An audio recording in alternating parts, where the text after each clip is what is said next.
Awaken, ye deathless souls. Bring to me your steel. For all those who have fallen, we rebel.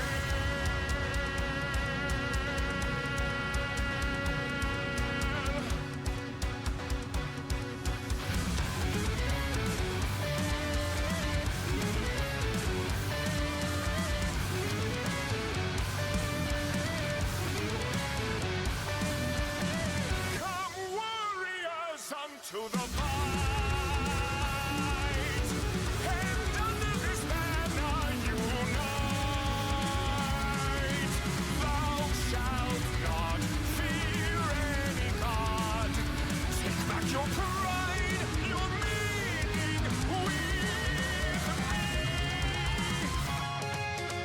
The earth will shake with your cries. To heaven your songs will arise. In the name of your souls, in the name of your freedom, let your voices sing. Let your blades ring and echo their words through all thunder.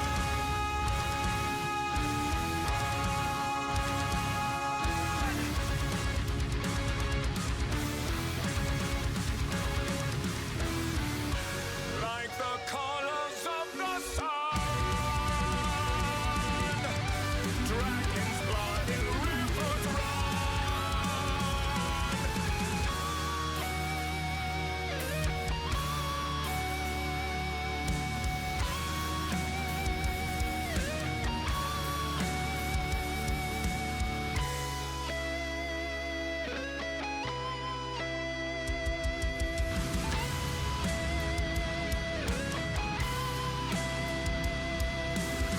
Our cries will ride the wind with fury and with fervor, and carry warning to the ears of my usurper. If it is God you seek, then you must look no further. The peace of your liberation is here. I am God.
Please the sky and please their hearts, for I am the wrathful, I am the God, shattering star.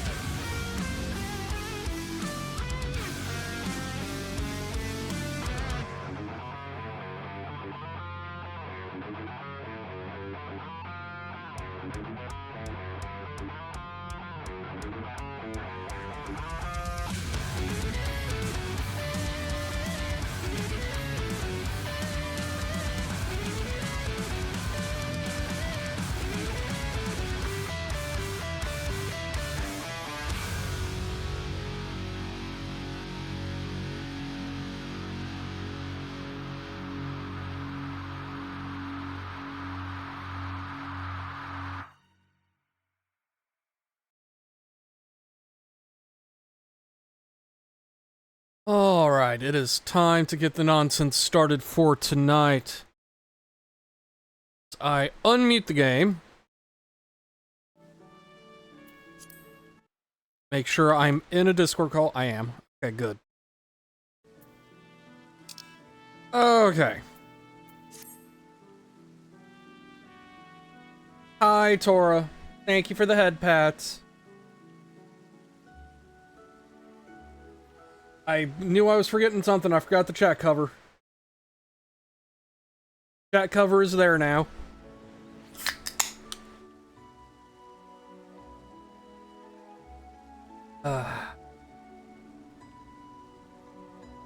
And I realized I come back in Limsa, look at chat, and there's somebody begging for crafted gear. For no compensation. In shout chat. Like, never change, Limsa. Never fucking change. Anyway. I'm sorry. I needed to highlight this Popoto. She is struggling with this row. Okay, yes, but Tora, you're a friend.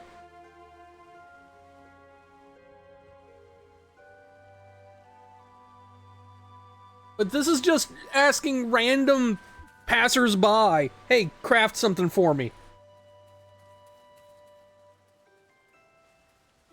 Anyway. Back into patch content we go. You are extremely cute, I will agree with that.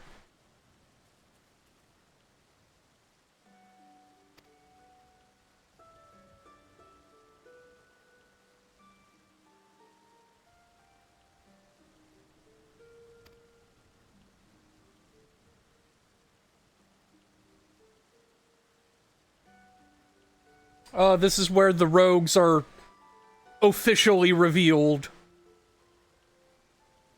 I think I actually did this as a ninja the first time I got here.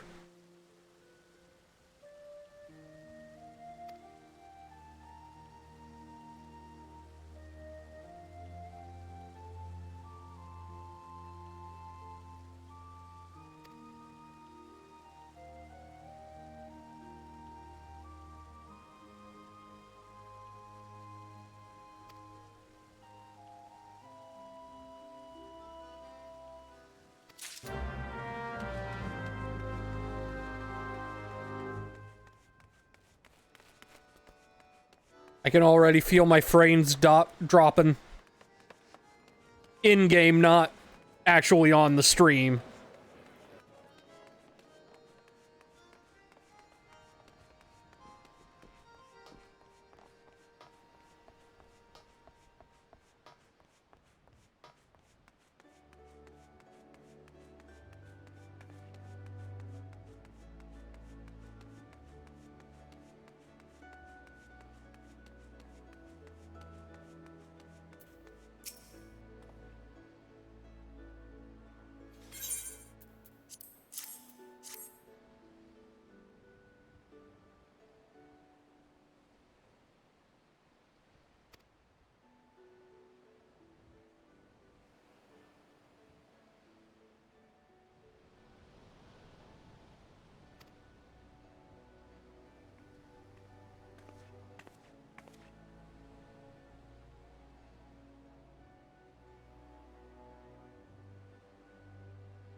Alright. Oh, are we already doing this? Okay.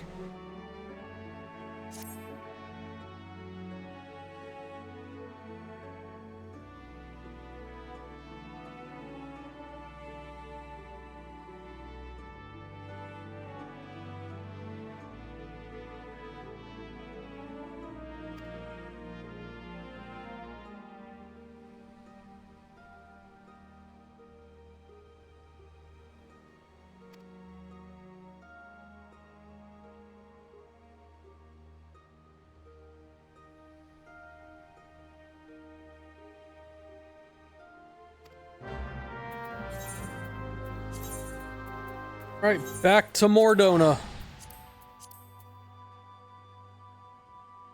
I mean, we've already met him. We just don't know why he's puntable at the moment. Emphasis on at the moment.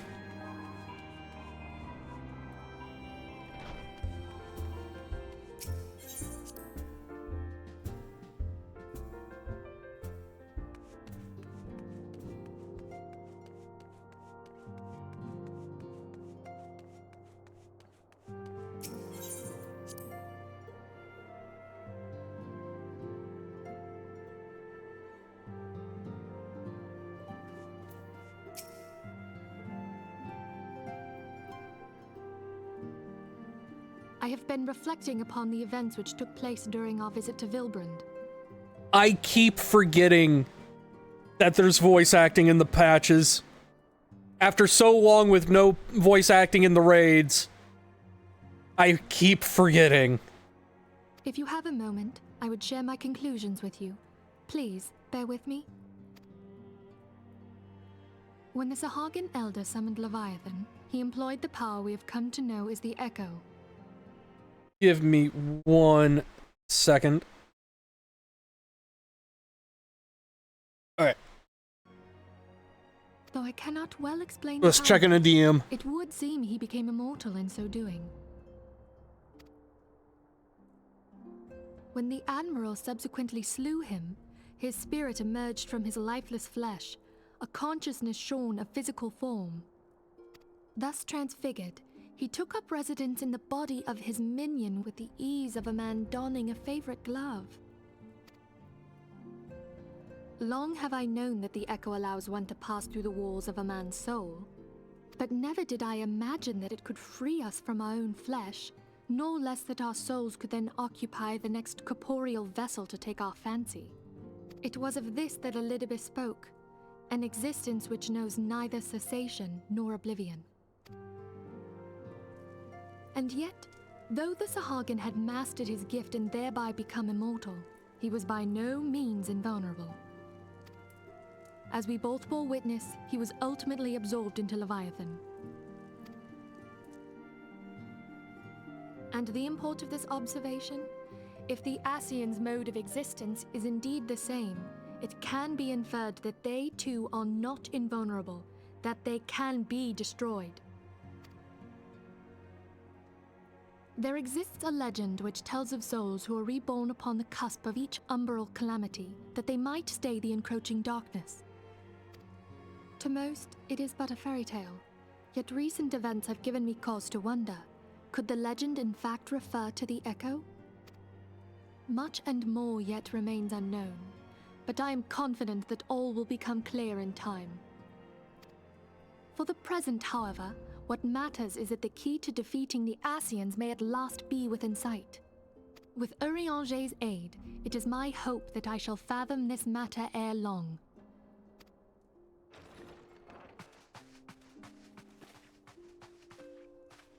Oh, I was just about to send for you, my friend. Is Artemis? Grave tidings from the Sharlayan motherland, my lady. It doth concern our distant allies, the students of Baldessian. What of them? My lady, the Isle of Val, which for many years hath been the Order's home, is no more. Until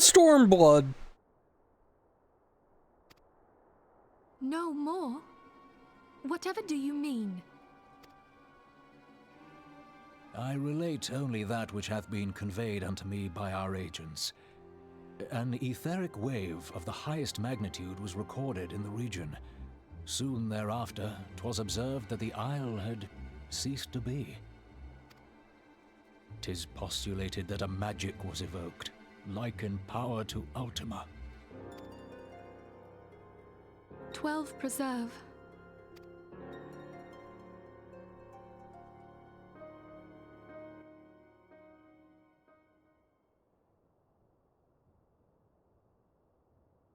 If there are no other matters, I move that today's meeting be adjourned.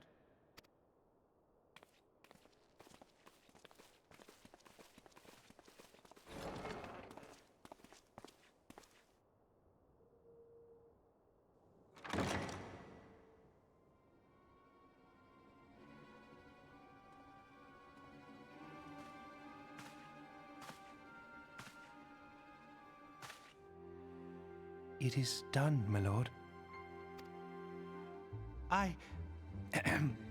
Forgive my impertinence, my lord, but these orders, I am uncertain as to what end they serve.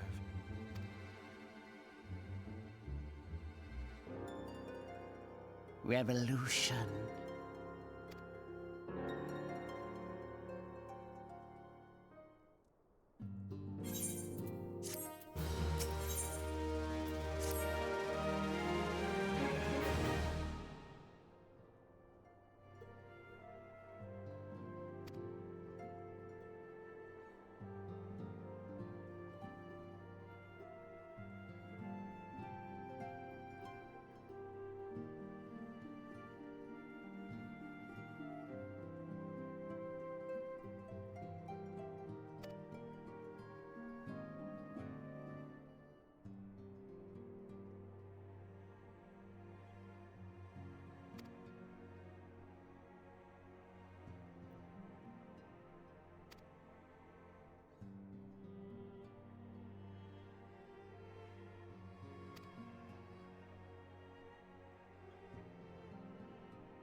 Ah, Ramu is up next.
Okay.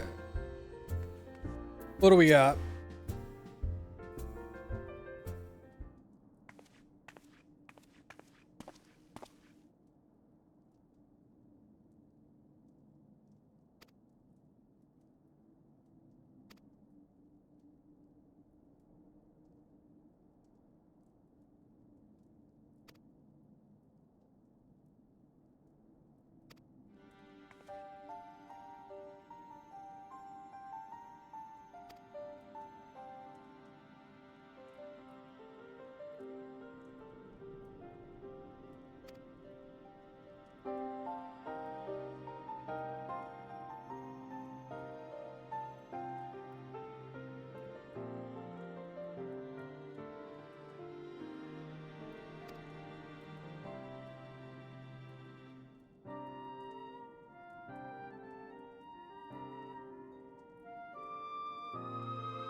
Put me in, coach.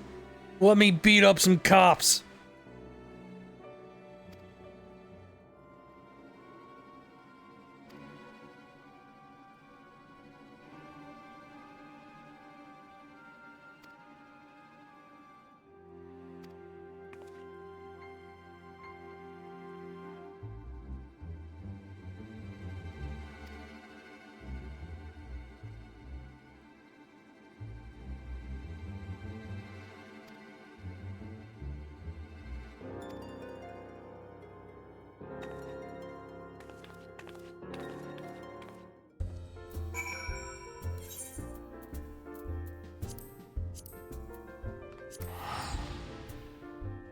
Honestly, with the way New Game Plus is going, this feels like just plopping Gandalf down in the middle of a level 2 conflict.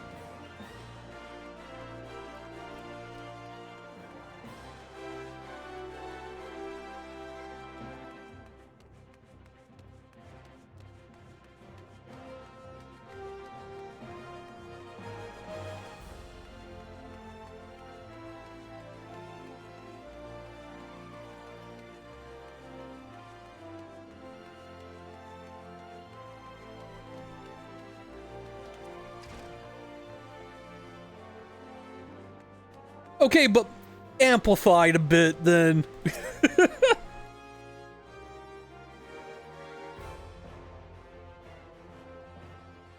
Come, you must have gathered by now that Tataru is given to exaggeration. As you can see, I am quite well. Ul'dah, on the other hand, is not. This riot was anything but an isolated incident. There is a restlessness in the air. Tensions long simmering are at last threatening to boil over. Also, is it weird to say I've gotten used to this Ul'dah is a nation infamous voice for for the great Alpha No? disparity between the wealthy and the poor.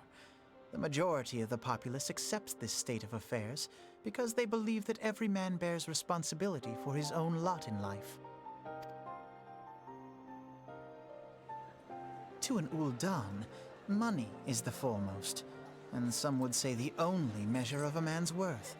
Small wonder that the wealthiest wield the greatest influence.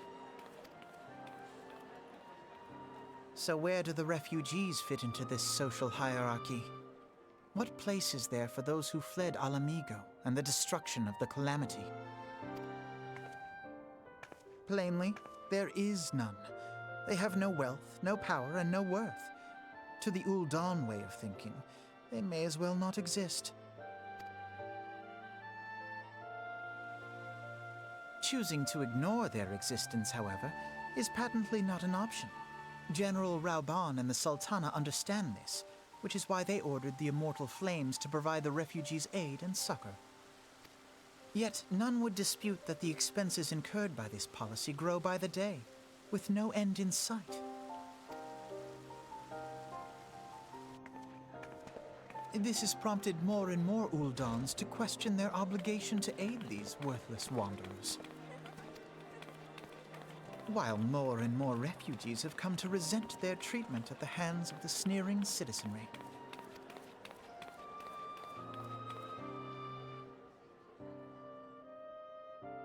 The manner of Lord Lolorito's refusal to grant the Dolmens asylum bespoke a disdain for all refugees, an attitude shared by the rest of the monetarists. And you may be sure they make no effort to conceal their opinions. It was only a matter of time before the refugees united in protest, nor is it any surprise that some among them would ultimately resort to violence.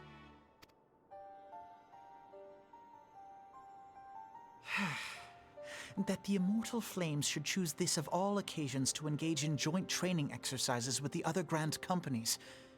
By the time they return, the situation may well have deteriorated beyond mending.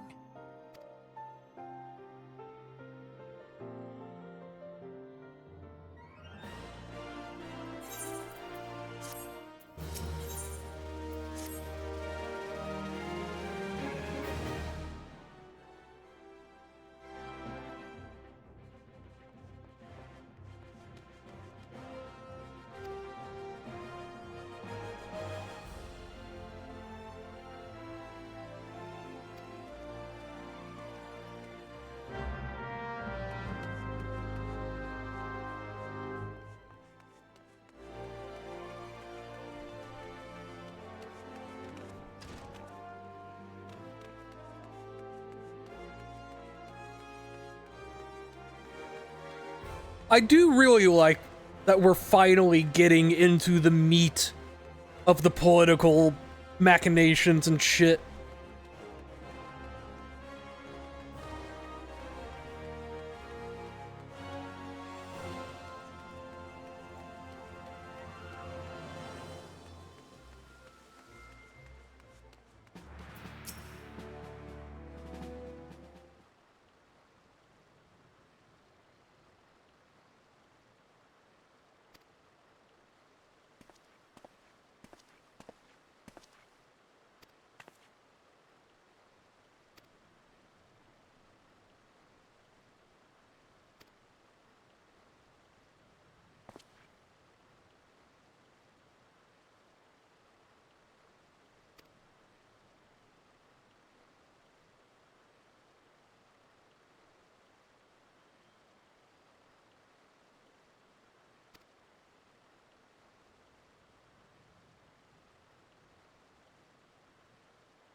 It has been a minute since I've been in this area.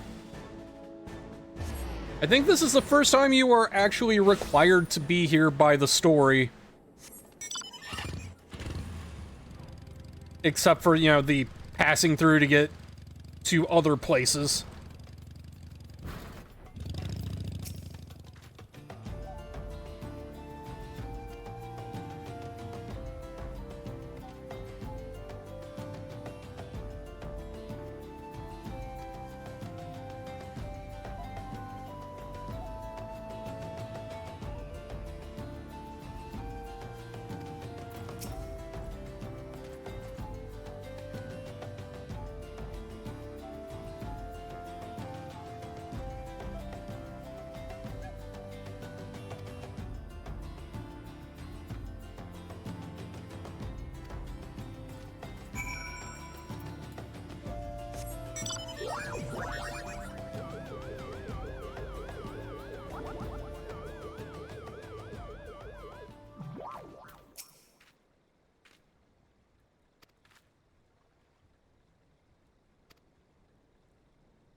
Oh.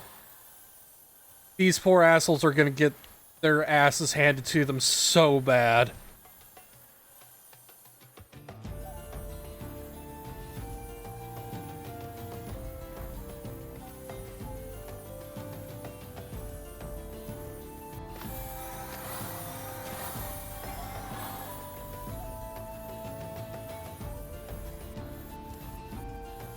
I am above.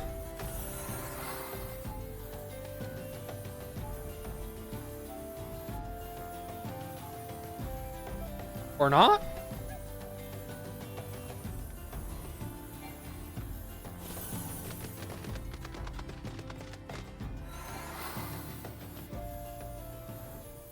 Yeah, nope, I am definitely above, but where is the entrance? You know what? Try coming in through here. Nope. That doesn't connect.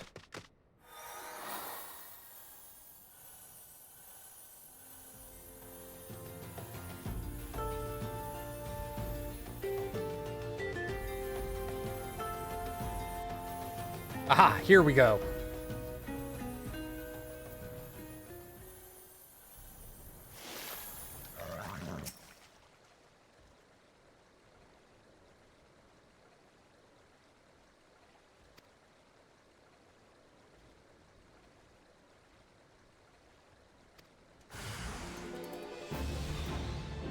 Oh yeah, please. Come on. Everybody group up.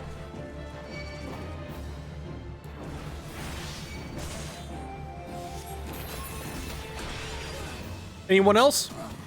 Ah, 3 more. Good, good. Come on. Up. I need you all to be closer. There you go. Next.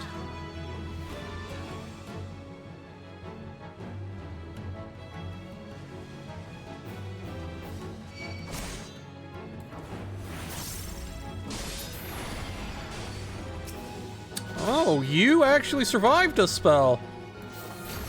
Not surviving that one. Are you done?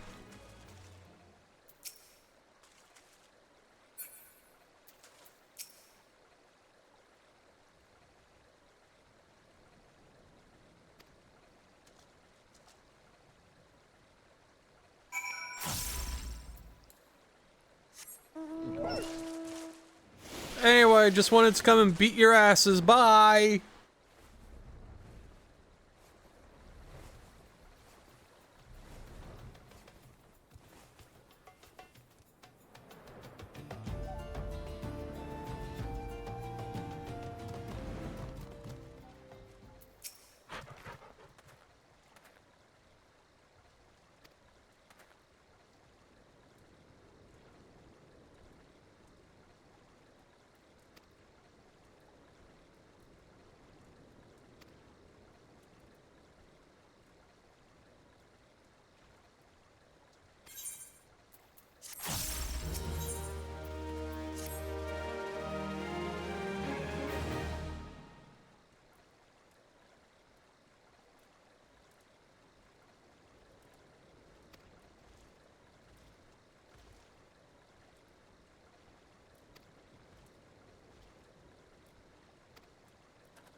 Oh, it's just on the same map.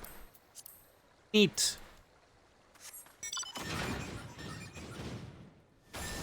Hello, Raiders. How's it going? Hope your stream was well. A shout out real quick.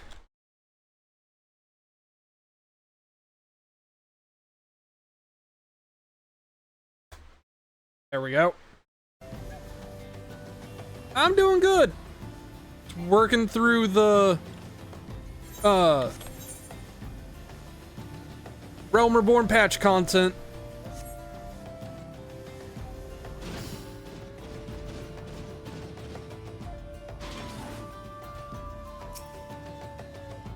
It's actually one of my favorite stretches of Realm Reborn.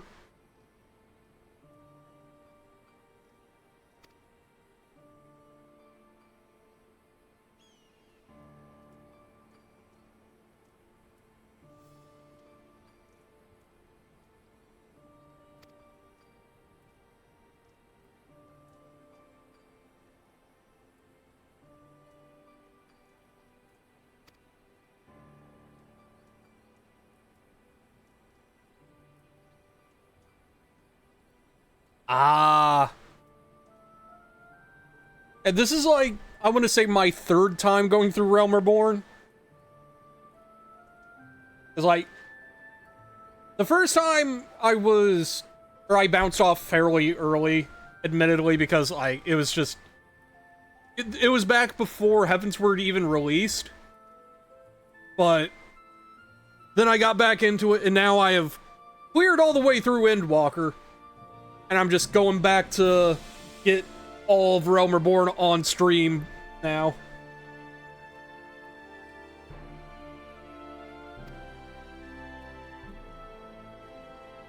Thank you for the head pats, May.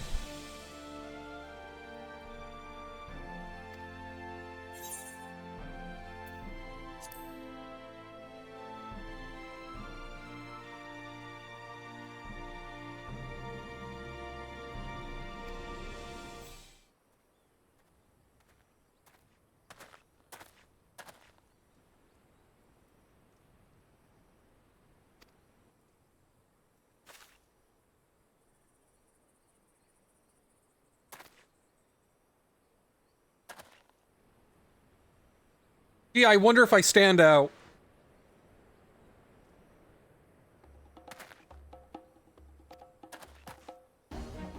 Yeah, start running, buddy. I've got mounts.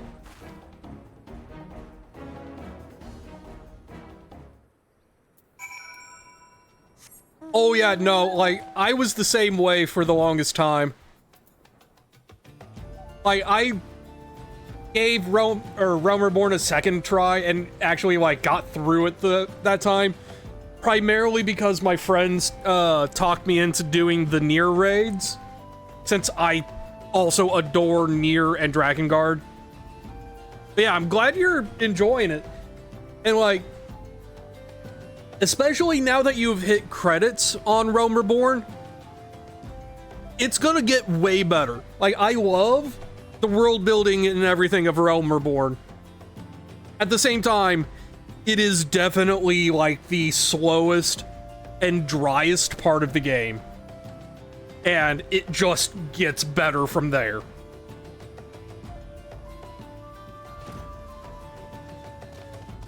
Ah, there you are.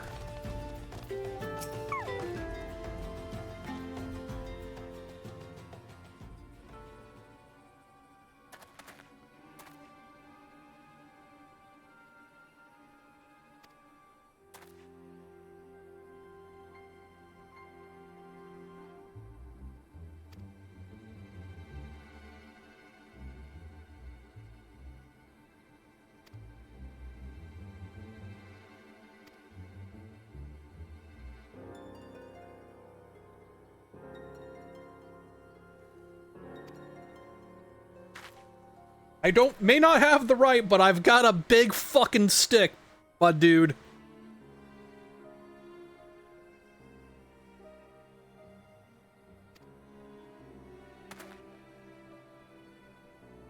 Yeah, a lot of fetch quests, go here, do this, come back sort of thing.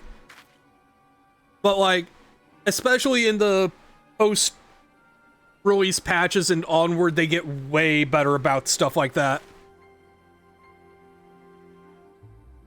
Also, I'm just gonna save you some headaches in the future. Do the Crystal Tower stuff now. It's one of the blue quests in Mordona, but you want to get the Crystal Tower stuff done early, since there are revelations that come down, like, I want to say 2 or 3 expansions later, that draw on that, and if you don't do it now, they will make you come back for it. So. Also, Crystal Tower is just a lot of fun in general. And a nice little easing of oneself into the Alliance raids.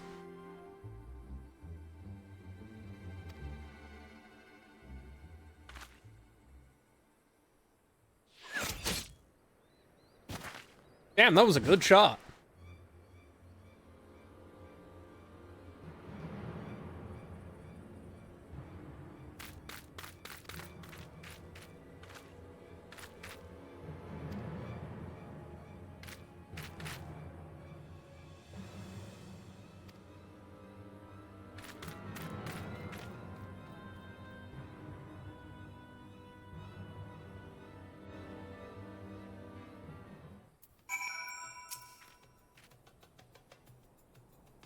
Oh yeah, Black Mage, especially like early on, is kind of hard to get used to. But once you do get over that hump and get into it, it has some of the best feeling stuff. Like, give me a second to get through this conversation and I'll show you some of the, like, at least the level 90 kit that you get to play around with.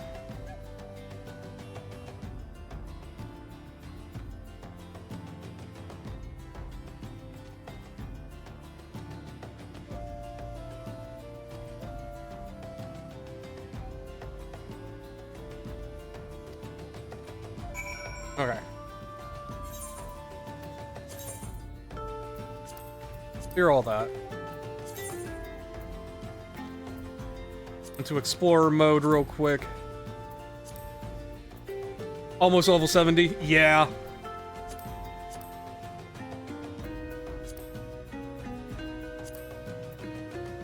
Let's... Actually, what's a good atmospheric place to do this? Let's go to the Great Google Library. Why not?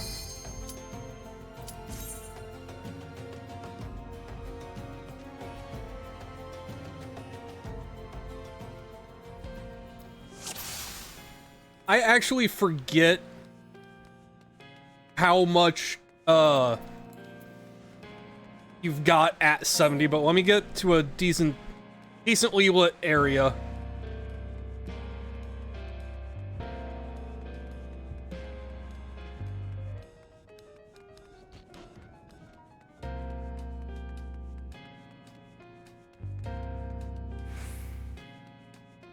Also, I just really love that Explorer mode is an option. Yeah, this is a good area. Okay.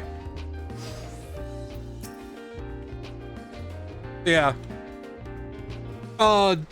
Let's see. Do you have Flare by 70? I forget. If that's a 70 or a 60 thing. I actually think it might be a 60, now that I think about it. Wait, I can just pull up my spell book. Flare. Level 50. Oh, that's level 50. Okay, yeah.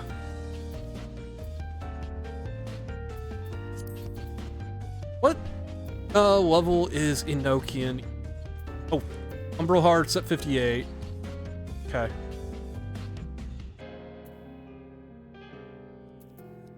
Oh, right. Foul and Xenoglossy's at 80. Or wait, no, that's enhanced. Never mind. Foul and... What? Anyway, yeah, no.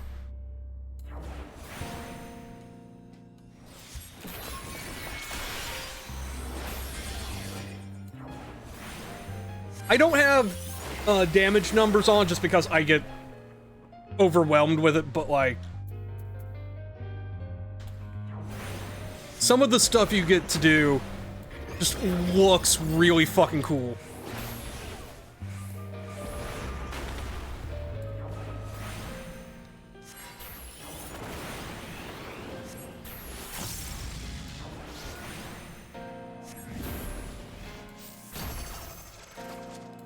back over to ice. It's just such a fun looking class, if nothing else.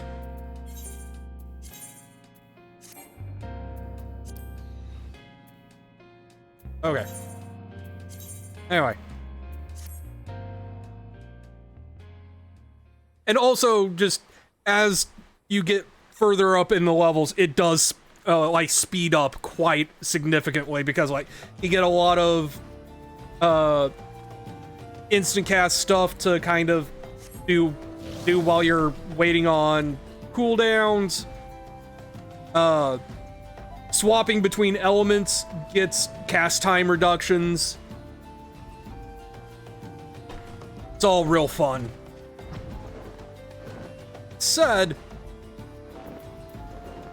my favorite spellcaster class is actually Summoner. Because, like, Summoner is primarily instant cast stuff at higher levels.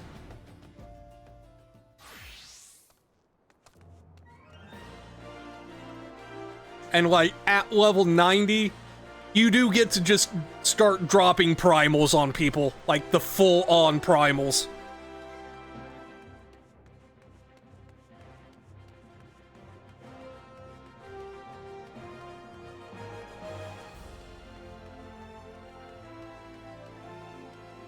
Oh, Red Mage is a lot of fun. Like, their whole thing is, like... Okay, so, actually, let me pull up Red Mage. So, their whole thing is you've got spells like Jolt with a cast time of 187 almost 2 seconds. And then Ver Arrow and Ver Thunder, both at 4 seconds. And these fill up your gauge over here to do other stuff. But because these take so long to cast, what you do is you go into Jolt first, because every time you cast a spell as Red Mage, you get double cast.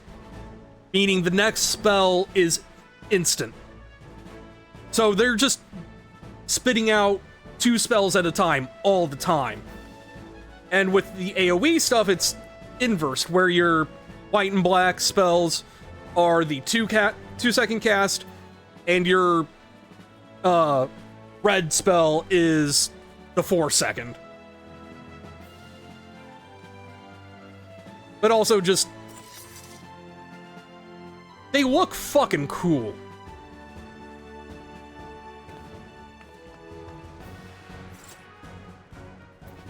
Anyway, back to Black Mage. Oop, that was the same thing. There we go.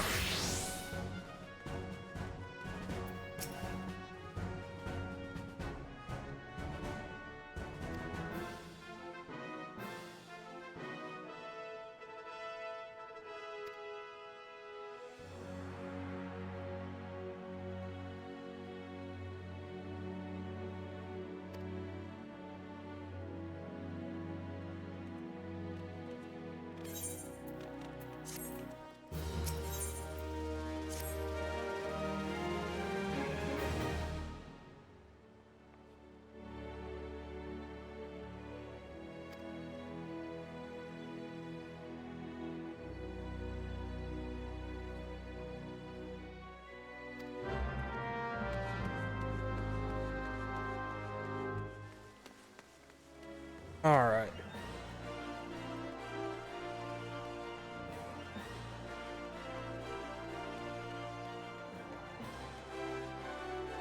It feels weird to be in an Aetheryte Plaza and not have my frame rate dip, since I'm so used to Limsa. Cool.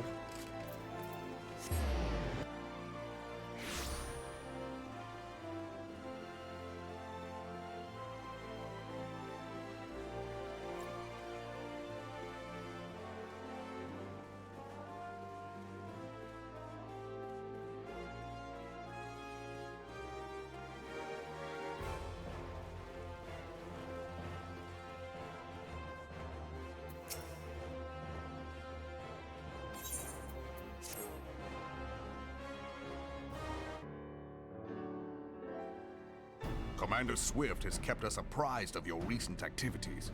You've made great strides towards quelling the violence. Yep, and that generally boils down to just the fact that the Aetheryte is closest to the market board. So people just kind of pop in there, check market board stuff, and then just kind of hang out. Despite our best efforts to determine what provoked this uprising, the truth continues to elude us. Have you uncovered aught which might shed some light on the mystery?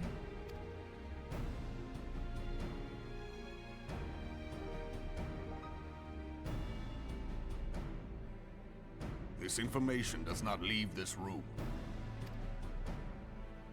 The Syndicate's decision to reject the Doman refugees' appeal for asylum had lasting repercussions.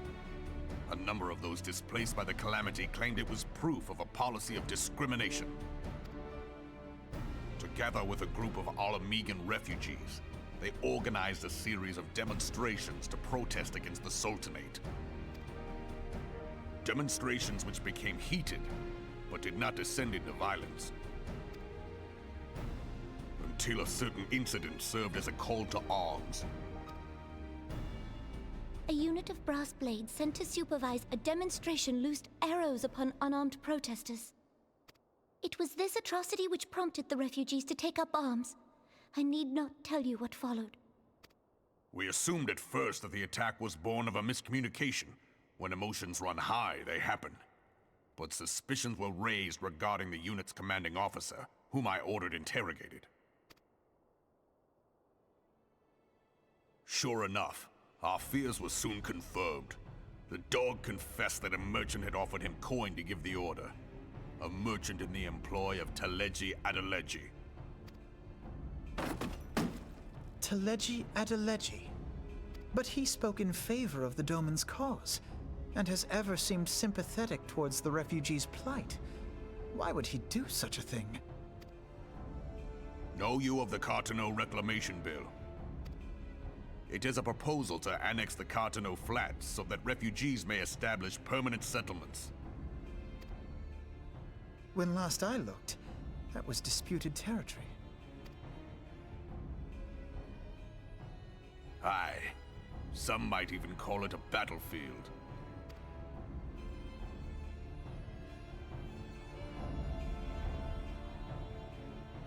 The destruction wrought by Bahamut was greatest at the Cartano Flats. That much is common knowledge. What is less well known is that his rampage laid bare ancient Alagon ruins, of which no record existed. There are certain differences of opinion as to how these ruins should be handled, which is why each nation maintains a military presence in the region to this day. Yet differ though we may, we are still allies. Therefore, in the interest of preserving the Eorzean alliance, we have reached an agreement. Any conflict which may arise during the course of military exercises in the region shall have no bearing on relations between our nations. In full knowledge of this delicate state of affairs, Teleji Adeleji proposed the Cartano Reclamation Bill. A shameless bloody ruse which stands to benefit him in but one conceivable way. If successful, he will gain control over the disputed territory under the guise of assisting in the resettlement effort. And you can be sure he'll build an orphanage next to every Alagon ruin.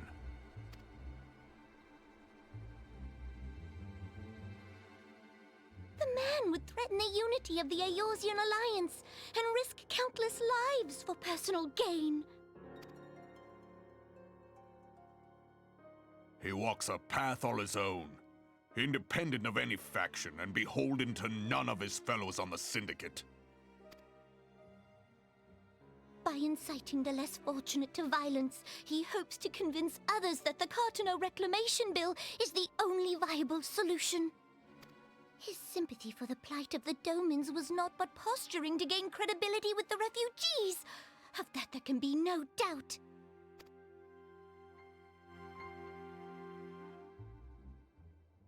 Forgive me, but what could possibly motivate Teleji Adeleji to go to such lengths? What is so special about these ruins that he would risk his position on the Syndicate, and, most likely, charges of treason against the Sultanate? Omega. Pardon?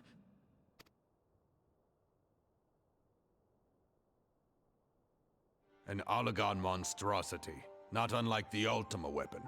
Mayhap larger, we know not. It has yet to be fully excavated. Oligon inscriptions indicate that it was created to fell Bahamut himself. If accurate, it might explain why Nail Van Darnus chose to bring the Red Moon down upon the Cotonou Flats. Given the ends he went to ensure Eorzea's annihilation, destroying the one weapon which could stay the Elder Primal may well have seemed like good sense. When first I bore witness to the power of the Ultima weapon, I doubted the evidence of my senses. And now you tell me there is another such weapon, one which could contend with Bahamut. Bahamut! Aye, we were skeptical ourselves. Truth be told, until the Ultima weapon's existence came to light, we thought the inscription had been mistranslated. At present, Omega is more akin to a fossil than a tool of war, having long since ceased to function. As such, its true potential cannot accurately be gauged. However, if someone were to restore it, as the Garleans did the Ultima weapon, I have little doubt that he would wield untold power. Power enough to subjugate Uldar like as not, and the rest of Eorzea besides, which is doubtless why Teleji Adeleji yearns to have it. That he should aspire to world domination. He who has ever walked 2 paces behind Lord Lolorito in matters of commerce.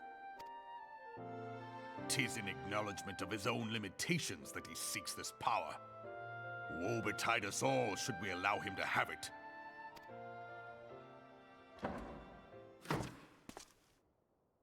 Pray waste no time chasing rats.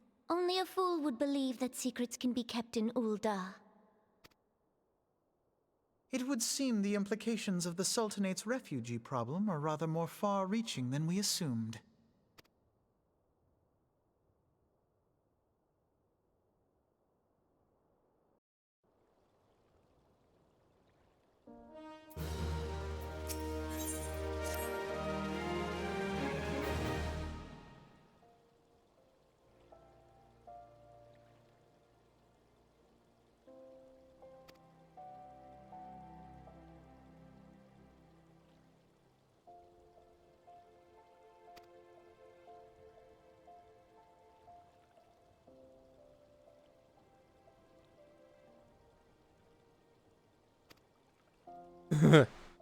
I love that Alphino assumes that I do any of the PvP stuff in Cartano. I don't.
Now's the time for our first primal of the night.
It's time for Ramu.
Alright, you know what? Actually, now that we're dealing with another primal, I think it's time to...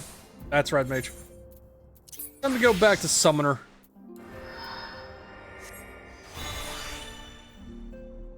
What better way to fight a primal than with a primal?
Back to the 8th, right?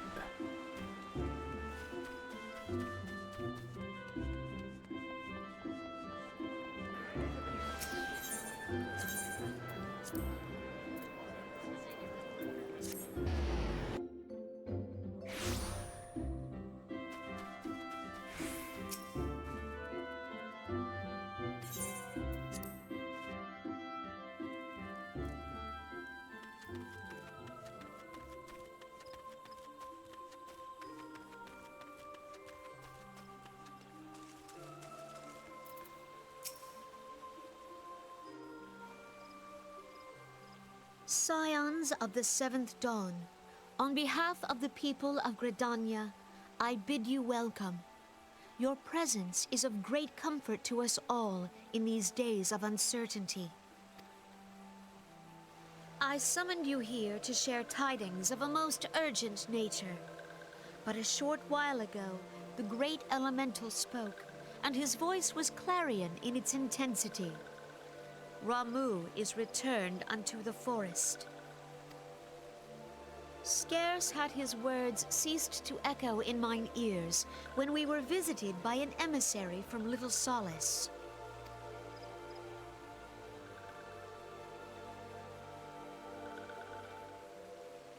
Our guest informs us that the Sylphs too have sensed the presence of the Lord of Levin.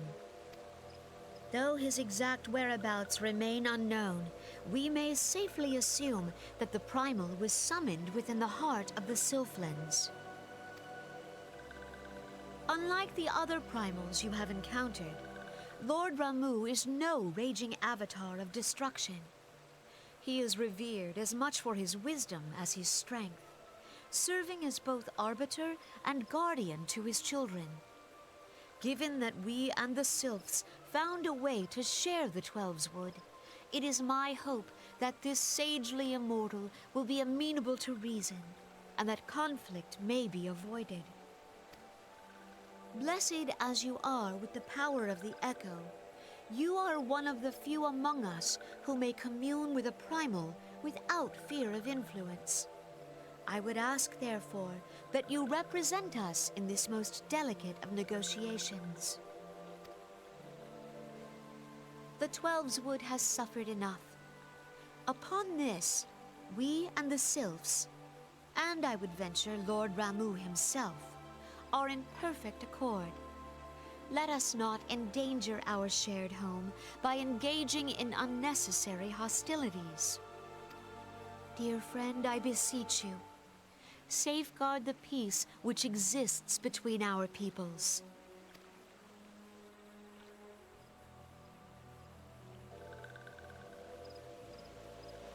You have my thanks.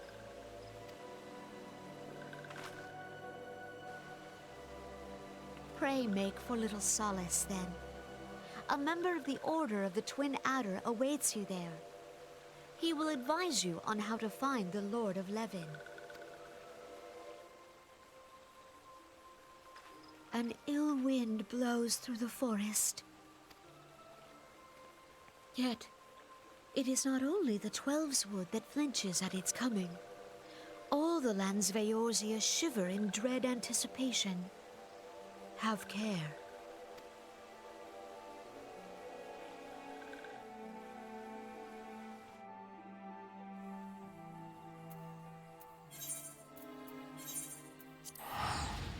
All right, off we go.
I do love how this section of the area feels so different from everything else.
Thine order betrays thee, servant of hiding.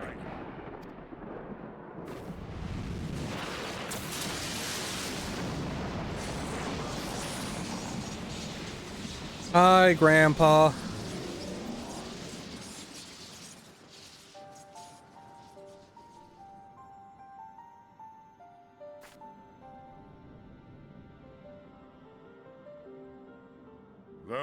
the Bringer of Light, Bane of Ifrit, Titan, Garuda, and Leviathan. I am Ramu, guardian of the children of the forest. Thou tramplest upon sacred soil, Bringer of Light. By what right doth man intrude in this sanctuary of the sylphs? The Gridanians proffer peace? Their words are born of delusion, thine offer an insult. Thou speakest of harmony, yet carest naught for my children's desires. They did but wish to dwell beneath these boughs in solitude. Yet even that was too much to ask of man. Thus did they turn to me for succor. The sentence I pronounce upon thy kind is just. Redanian or Garlean, it matters not. The good intent of one excuseth not the misdeeds of the other. Thy conflicts have brought naught but anguish and misery unto the forest. All blame doth lie with the darkness that resideth in the breast of man. Whence sprung this calamitous seed? In the beginning no such duality existed. Were light and dark given form when man was born? It would explain much. Not least why strife and sorrow follow ever in thy wake. Thou canst not deny the urgings of thine own nature. Knowing that thy mere presence here portendeth tragedy, wilt thou persist in this pretense of peacemaking?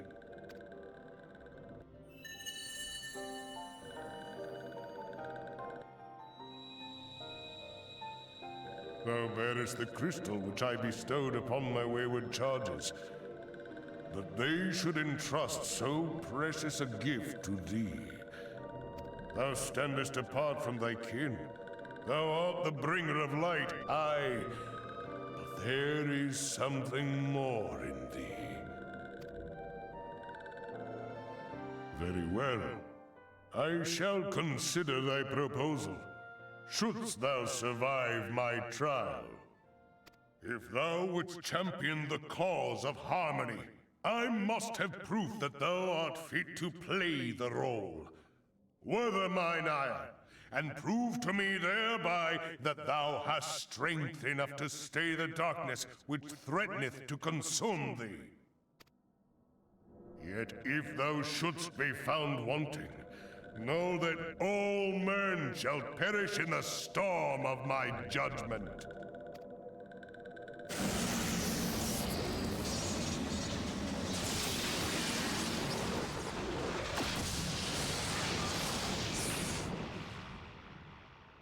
Come to me, bringer of light. I shall await thee on the field of battle.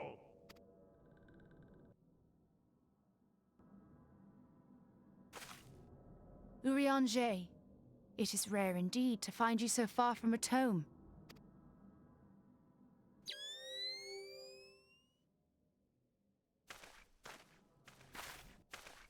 The Lord of Levin himself. Never till this day had I looked upon his visage, save in painted renderings made faint by time. Ever shall this scene remain etched in my mind's eye. Beg pardon, my lady.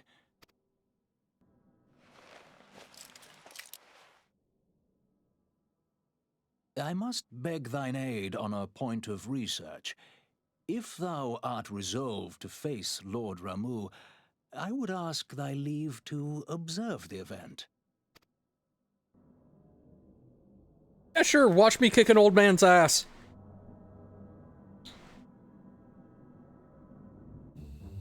Yeah, back when Uri was still very much in the secret spy nonsense.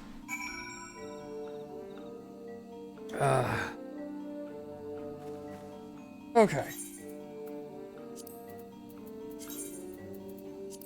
Unrestricted. Before I do anything, I just want to make sure. Okay, yeah. There we go.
Also, can I just say I fucking love Ramuh's theme?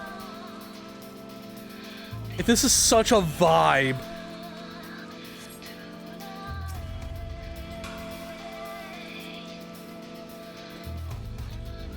Anyway, have a dragon.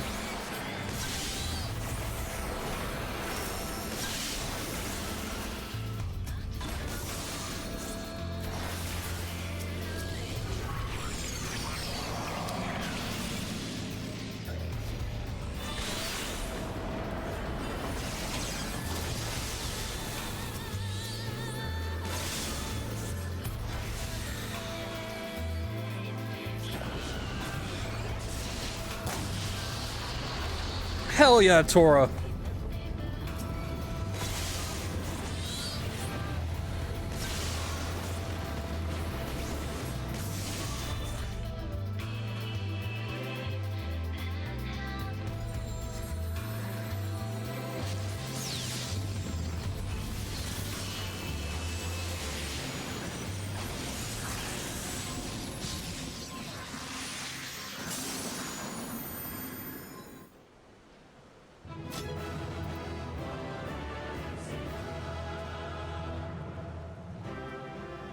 God, just... Also, I love the fucking skybox here. It's so cool looking.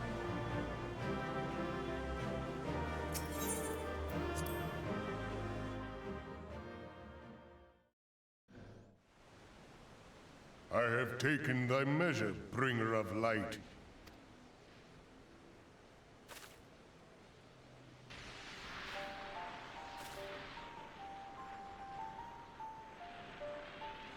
And I judge thee a worthy champion. The task of excising the sin that hath taken root in man's heart is thine. Summoner is really fun at later levels. I admit the lower levels are kind of a slog, but once you get up to like 80, 90, it becomes one of the most fun classes in the game, if you ask me. Shrink not from employing thy strength in service to the forest and the wider realm beyond. Like hungering shadows do the enemies of harmony gather, and meekness will but feed them. If man is to be delivered from the dark, it shall be by thy guiding light alone. Stray not from the path, for if thou dost, thy people shall be truly lost.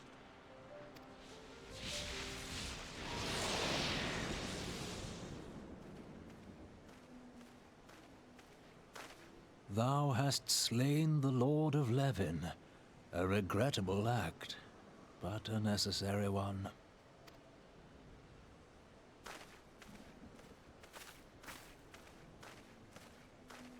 In witnessing thy struggle, a truth hath been revealed unto me. If I mistake not, It may yet prove a chink in the eternal armor of the Ascians. But let us conclude our present business. I shall expound upon my findings at the Rising Stones anon.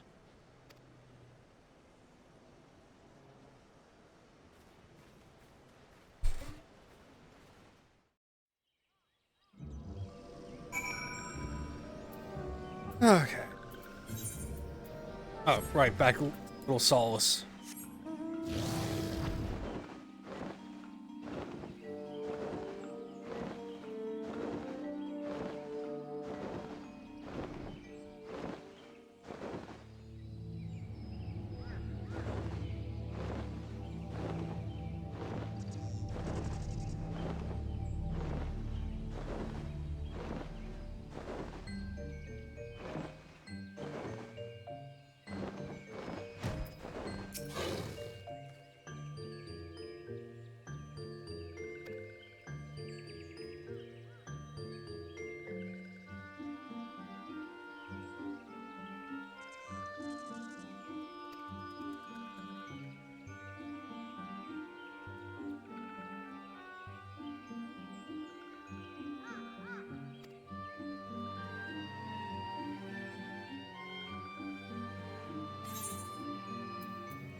Conjure. Carry on.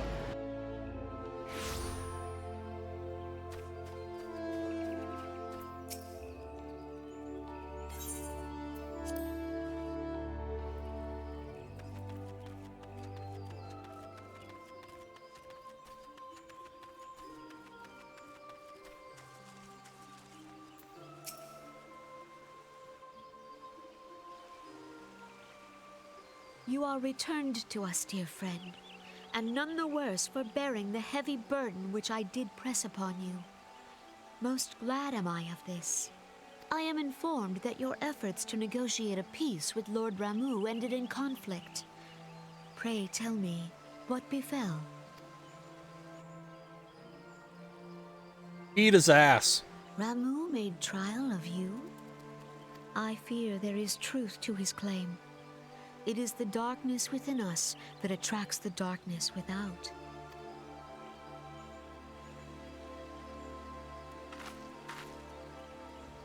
It cannot be denied that misfortune follows man. For evidence, one need only look to the conflict brewing in Cartano, or to the rising flood of refugees. Our shared struggle against the Empire should have served to seal our union. Yet the ties which bind the Alliance strain under the weight of gross self-interest. As the scars of the calamity begin to fade, so too does our sense of common purpose. Yet now is scarce the time to forget our shared responsibility. If this new-sprung realm is to survive beyond its infancy, it must needs be nurtured by all. Eorzea must be as one, yet I fear that dream is still far off.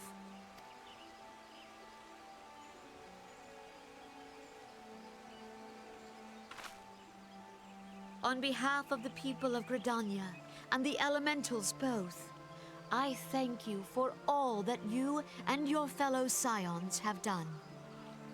Thank you for the head pats, Tora.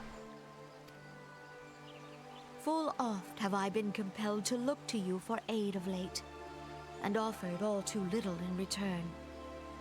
As leader of this nation, I shall endeavor to prove a more worthy ally to your cause henceforth.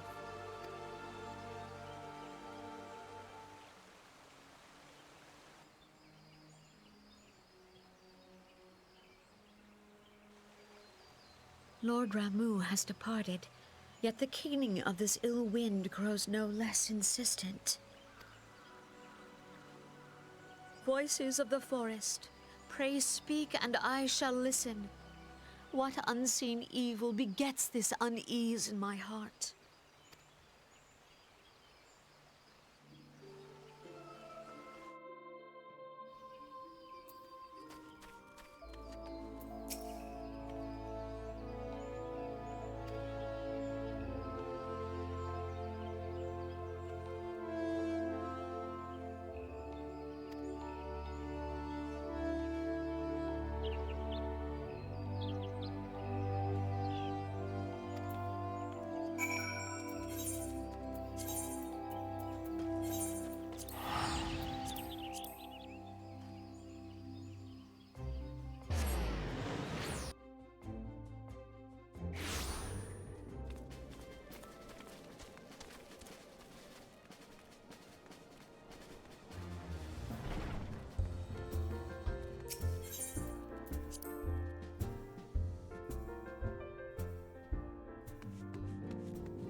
All right.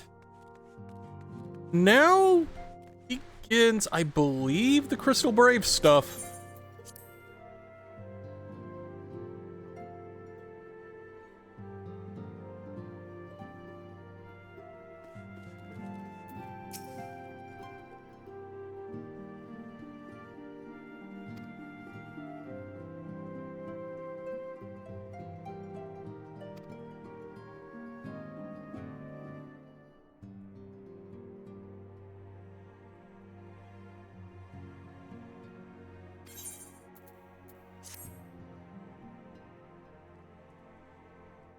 Hell yeah.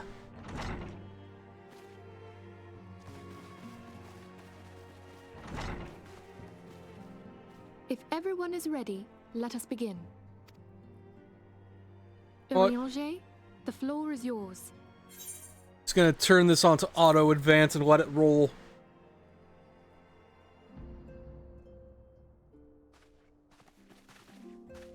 As all here assembled now know, in its final hours as our Order's headquarters, the Waking Sands did play host to a most unexpected visitor. I speak of the Ascian clad in white, Elidibus. Unwelcome though his presence was, his words that day did serve to confirm a truth long suspected, that the Ascians are eternal beings, to whom physical destruction is as a temporary inconvenience. In the intervening time, Urianger and I have striven to discover a means by which the Ascians might more permanently be slain. And 'tis my belief that we have found the thread that will allow us to unravel the twisted skein of their existence. In the moments prior to Leviathan's most recent manifestation, the Sahagin elder who summoned him was observed to undergo some manner of ascension. The etheric readings taken by Y'shtola at the time of this transfiguration have proven most enlightening. The disruption to the flow of ether was sudden and dramatic. So tangible was the agitation, I scarce had need of my goggles. The significance of Y'shtola's readings might better be understood in the context of mine own, taken at the instant of the Lord of Levin's demise. Unlike the primal, the Sahagin was not subject to etheric dissipation. Before discussing our new discoveries, it may benefit us all to recall what we know of etheric behavior.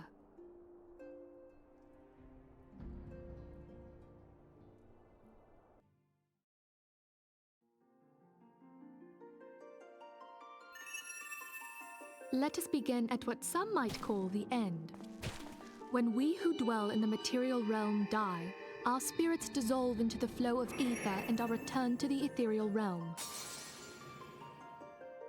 In turn, the restless energy which suffuses that plane streams back into our world, giving rise to new life. 'Tis as the heavens did decree, the way of all mortal souls. Twixt this world and the next do the ethereal currents swirl, bearing the very essence of life. Thus doth the cycle of birth, death, and rebirth continue unabated.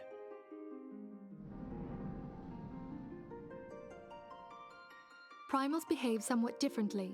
In order to manifest and then maintain a physical presence in this realm, they must consume vast quantities of ether, most often in the form of crystals. Though they may seem to live, their flesh is but ether given shape.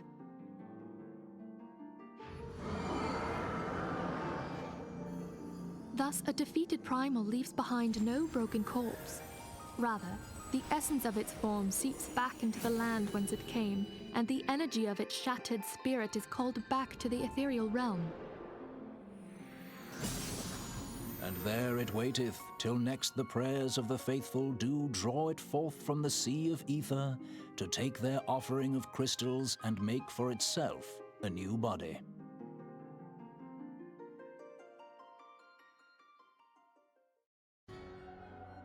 Which brings us on to the third group, the so-called immortals. They exist in a manner all their own.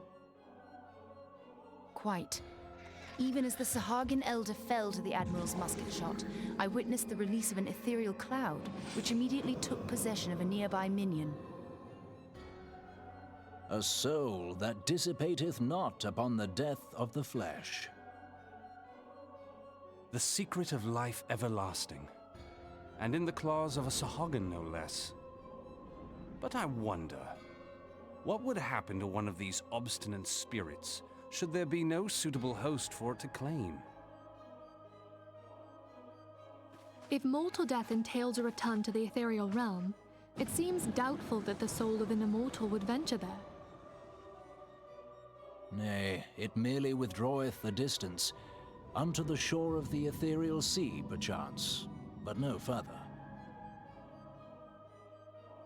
Yes, it exists in neither this realm nor the next, abiding instead in the space that lies between them. The Ascians took control of Thancred by means of a crystal of darkness, an artifact which, if our theories are correct, serves as a gateway to the place I have just described. I was hoping people had forgotten about that. I am sorry, my friend. For a mercy, the weary road of our research hath brought us unto an answer. The Sahagin ascended to an immortal state, but he did not possess a crystal of darkness through which to flee this realm. Thus was he consumed by Leviathan. If we could entrap the spirits of defeated Ascians in like manner, and thereby deny them resurrection,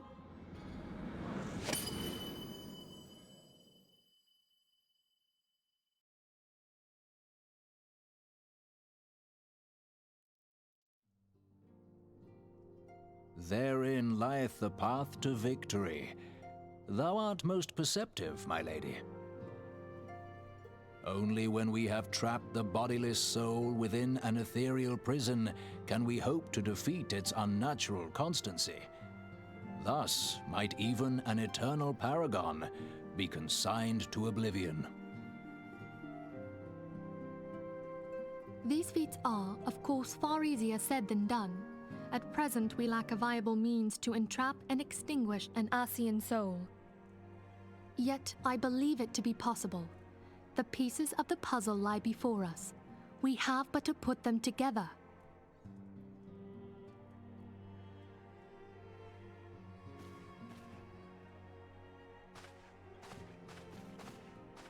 I will depart at once to convene with the sages of Sharlayan. Together shall we divine the steps by which our goals may be achieved. I have the utmost faith in you, Archon.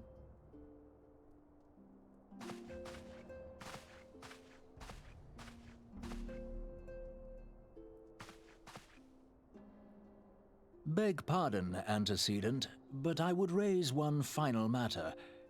Even now, a Sharlayan survey party seeketh to ascertain the fate of the students of Baldessian. Their findings shall soon be known to us. Though you harbor feelings of dread, I bid you surrender not to sorrow. but abide instead in hopeful prayer.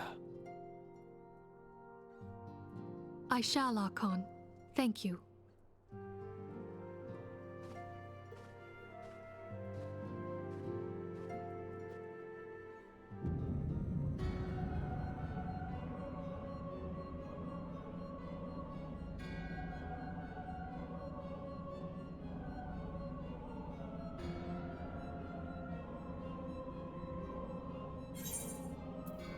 There we go.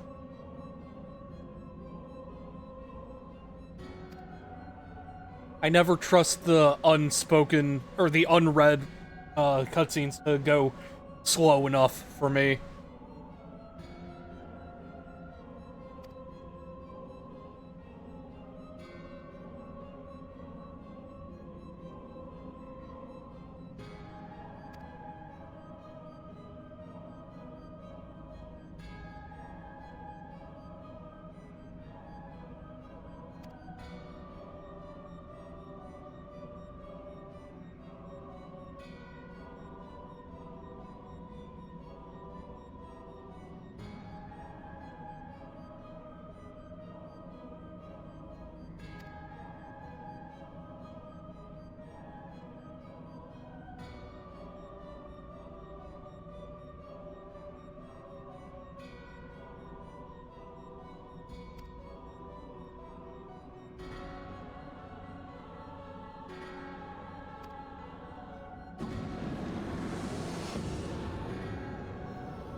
It begins.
Or last night. Yeah, no, I feel that.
Hori, Buddy, Boobala, Hal. I'm gonna destroy you.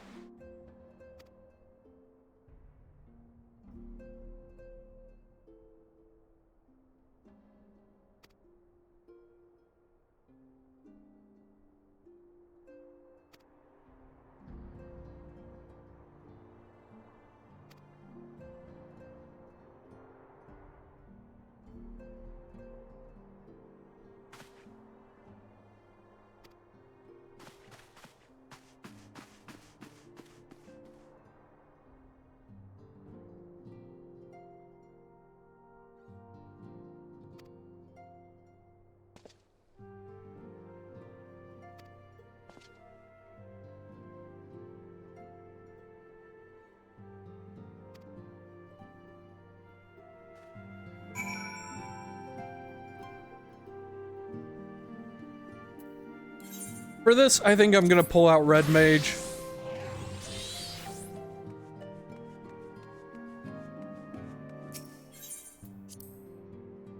Mainly because I feel like this is gonna be synced. Like a solo duty. And Red Mage requires the least amount of, adapting to a lower level. Yup.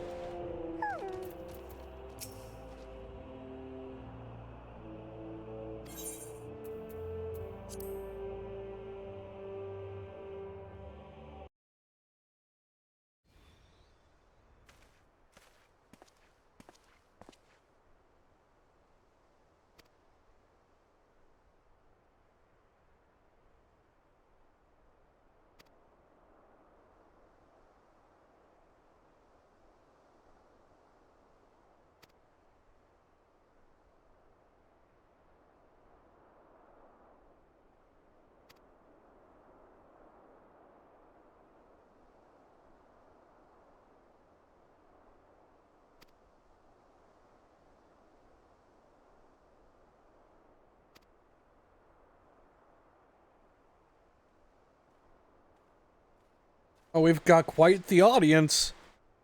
Ori, you're gonna get your ass beat in front of all these people.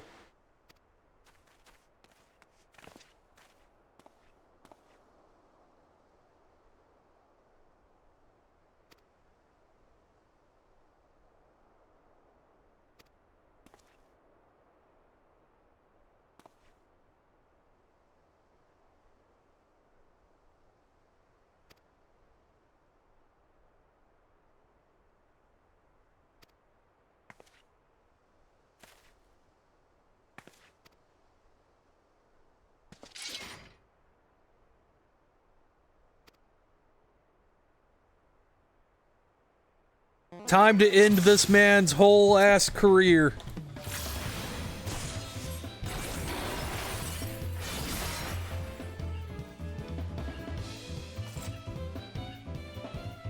And that's round 1 done.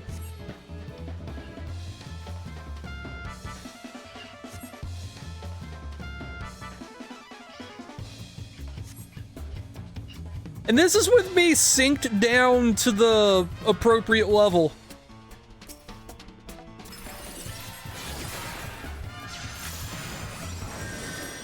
Anyway, no heals.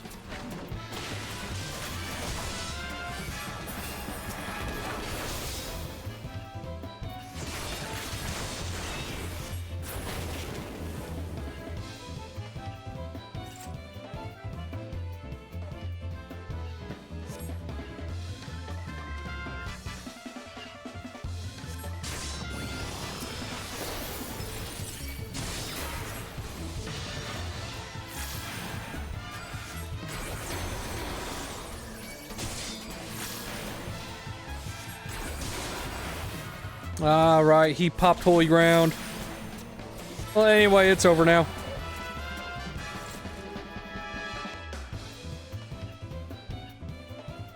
Didn't even have to get into my melee skills.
Alphino, you don't remember when we first met.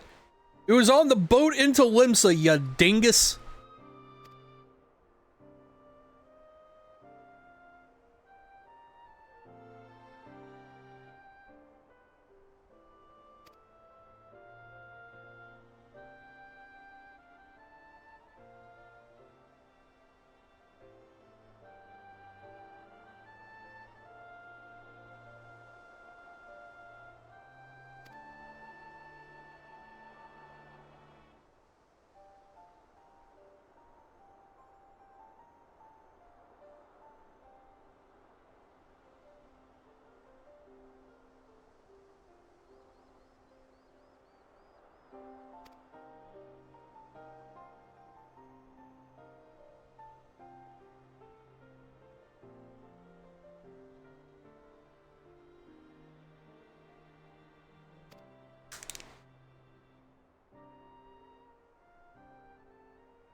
Alright.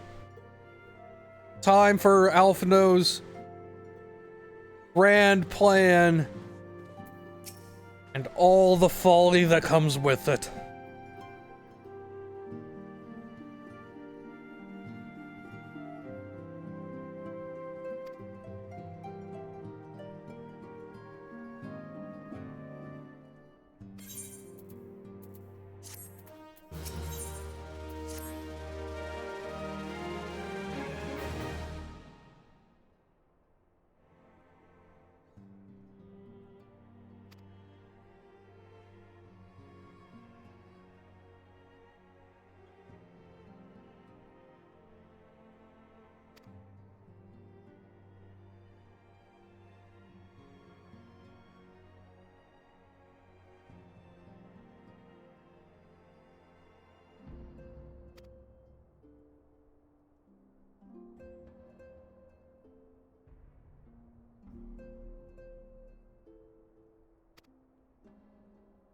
It sure was.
Okay, time to sacrifice the frames upon the altar of Limsa. Limsa on a Saturday night, no less.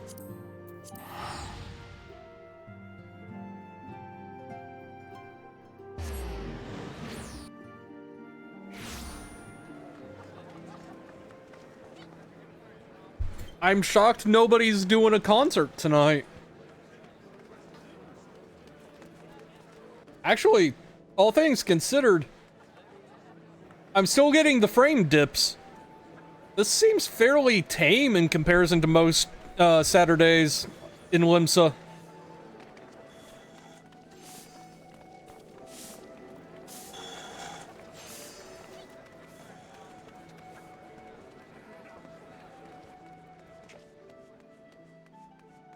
I remember one time, though, just porting into Limsa on a Saturday night, and there was a band of, like, 15 Lalafell playing fucking Sandstorm around the Aetheryte.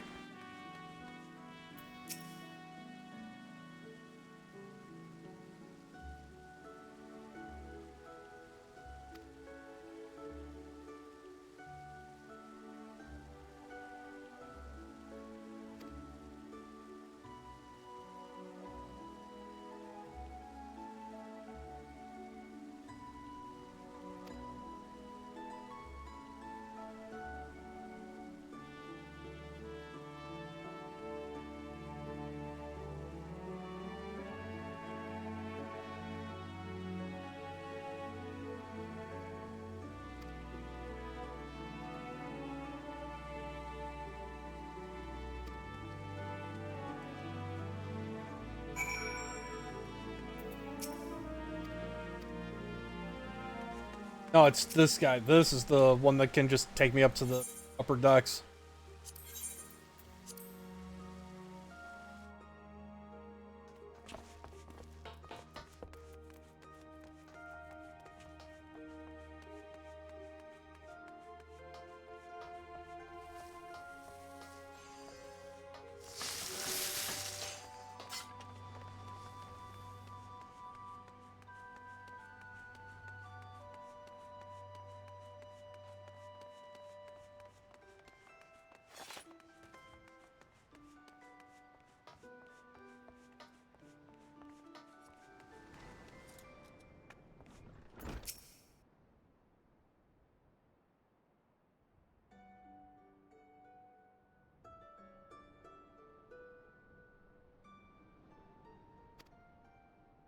Also, I just adore that the all-women pirate crew hangs out in a bar called The Missing Member.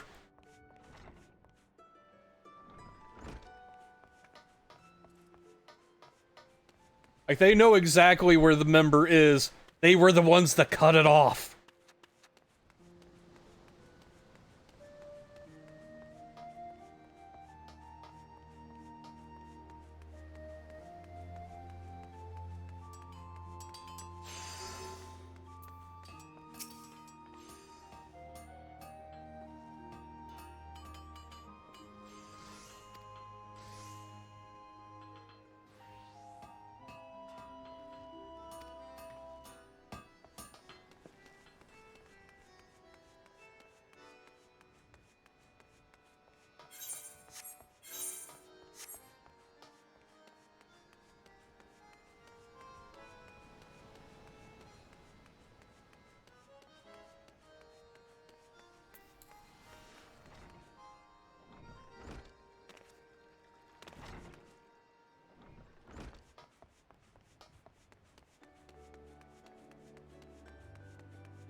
This is a great view all the way out here, though.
Hey, Nix.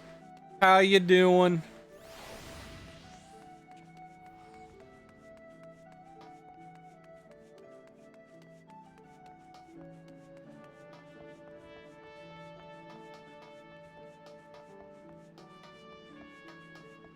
Feel woozy. That's not good.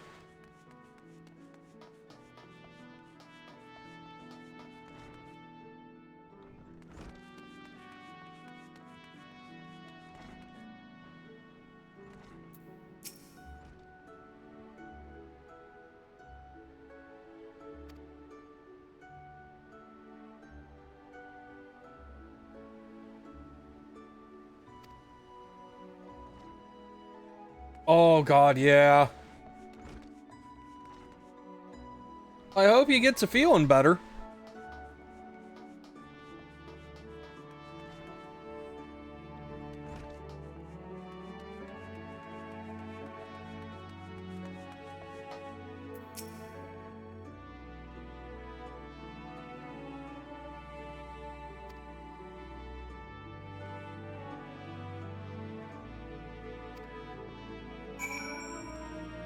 So, to catch you up on everything that's happened, because we've done a lot since the start of the stream. Only been, what, 2.5 hours? So we've dealt with Ramu, which also gave Urianger the idea of how to potentially kill Asians. And are currently recruiting for Alphino's Grand Company after dealing with a refugee riot in Ul'dah that was instigated by a dude giving people weapons and then telling the guards to open fire with arrows. And coming to learn that Teleji Adeleji is actually the most evil potato. Because he's trying to stir up the refugees so that he can push through a bill to annex the Cartano Flats as a way to resettle the refugees. Where he can then, just start building orphanages around all the Allegan ruins in the Cartano Flats. And maybe lay claim to Omega. Since, Omega has been partially unearthed at this point.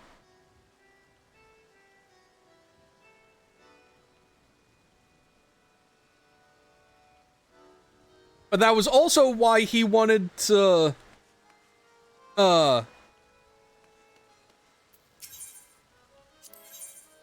bring the Domans into Ul'dah as well. More refugees to put more pressure on the Syndicate to push his, annexation bill through.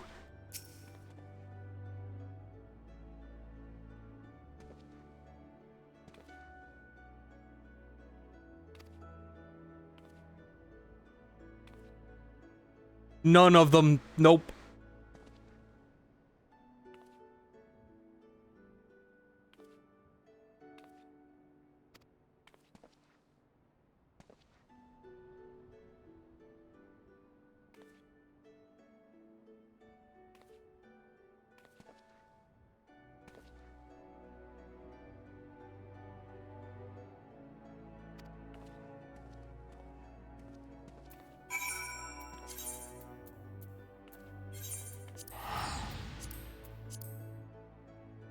It's fine. Yeah, sure. I will answer to the best of my ability.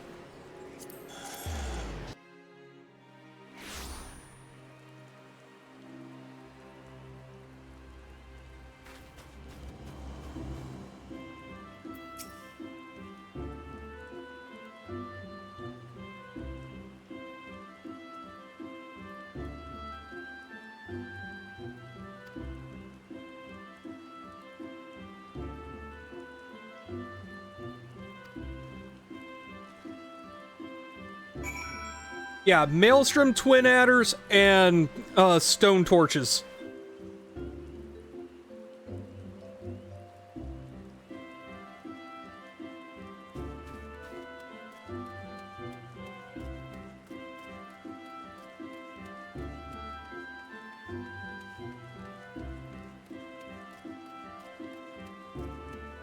Stormtroopers. So, Maelstrom serves only Limsa, Twin Adders are only Gridania, and Stone Torches are only Ul'dah. What Alphino wants is a Grand Company to effectively operate in a scale bigger than any of the individual three, while not technically being beholden to any of the city-states. So basically just put an army under the Scion's command, effectively. So, like, say, Garlemald starts poking in at... Oh, Immortal Flames, right, not Stone Torches. So, like, say Garlemald comes poking in at both Gridania and, Limsa. Maelstrom and Twin Adders would have their hands full, while the Immortal Flames did nothing. But what Alphino wants is a central organization that can both rally the Immortal Flames to action, while also having its own forces to send out to bolster Gridania and Limsa.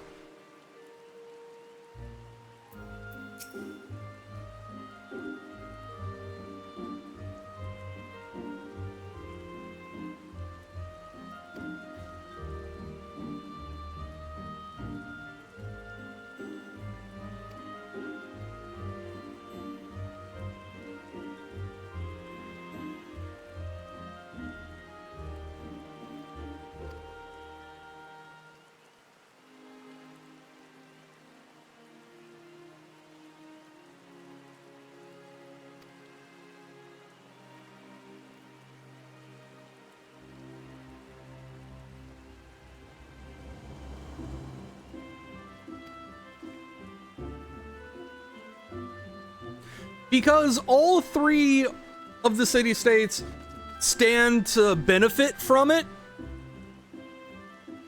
primarily. And also because, you know, the Scions, at the moment at least, still have a sterling reputation.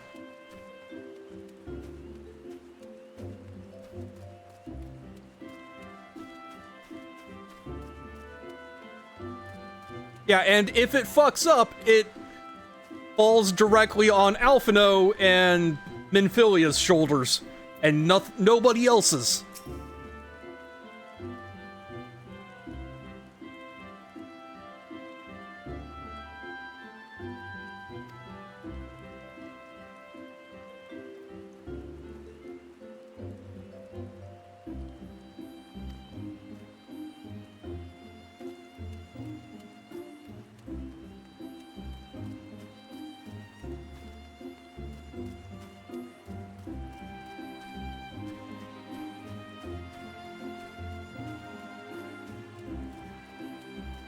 It would also effectively... So, another thing about the Crystal Braves that Alphino is proposing is that it's mostly going to be adventurers. And, like, while the city-states can incentivize adventurers to do stuff for them, they can't just outright conscript them. However,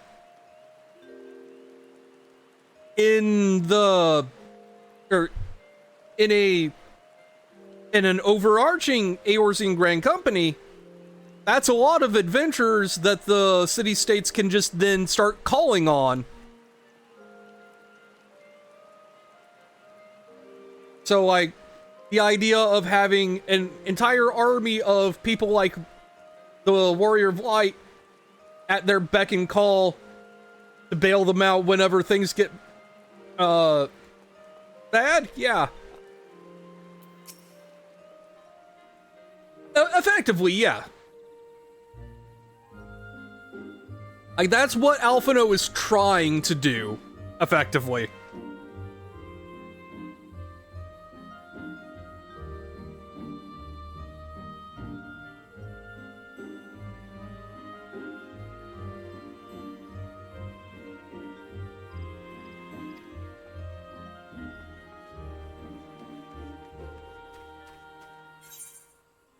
I mean, there's another very important keyword in there, and that's Alphino.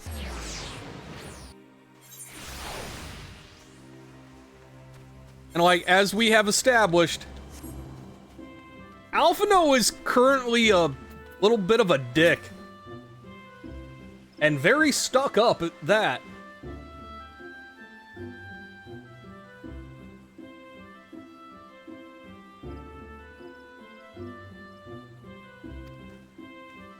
Oh, hey, right. It's the guy that was selling out the guards in the forest to the Garleans.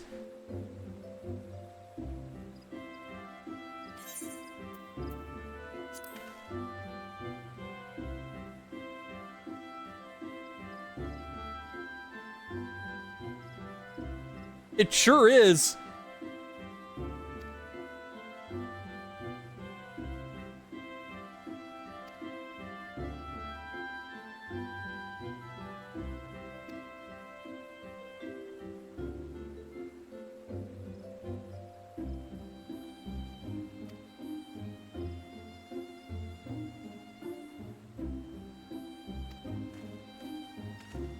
So far, we have a former god killer in Riol, and then the traitor dude.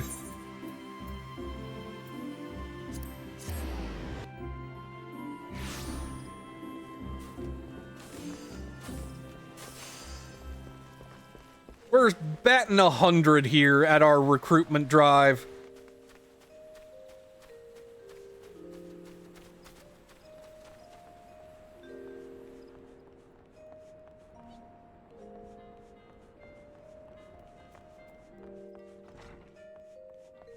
No, see, I'm batting 100 is usually sarcasm, but like batting 100, if you're actually batting 100, that means you're doing perfectly. Because like batting averages are measured in like percentage. So like if you're batting 0.5, it means every other time you get up to the bat, you're hitting the ball. But you're also missing half the time. So batting 100 or 1.00 is you have hit the ball every time you've swung the bat, effectively.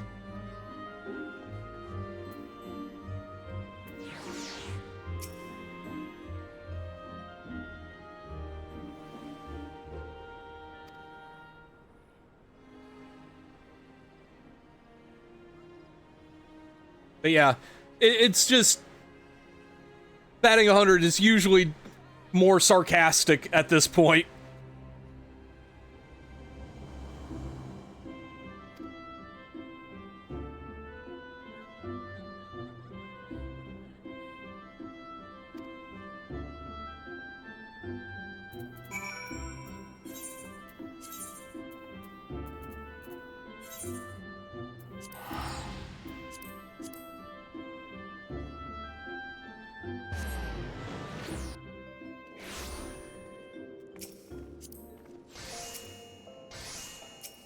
Click on the 8th right, goddamn.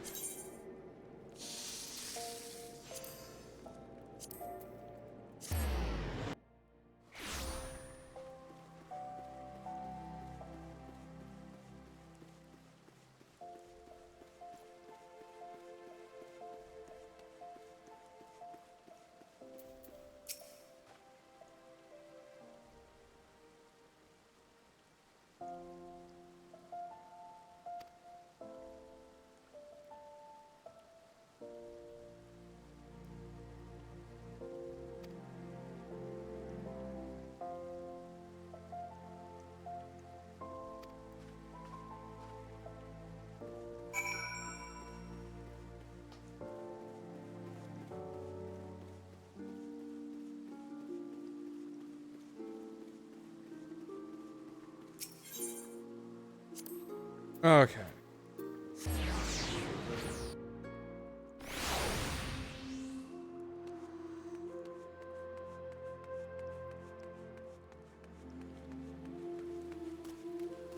Good old blue mage. One day I'll fill out my spell book, and it'll be glorious once I get that last fucking spell, Suzaku.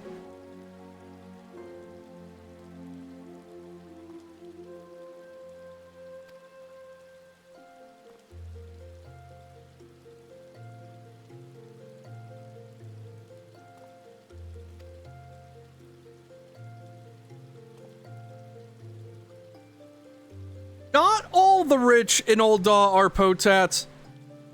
There's a good chunk of Hyur and Ro, so...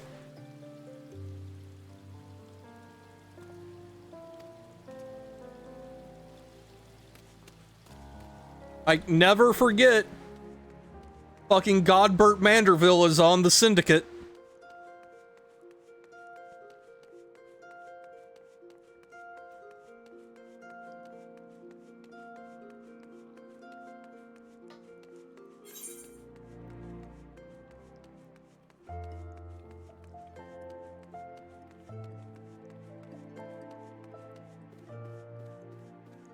Wait, no, I don't want to take the stairs up.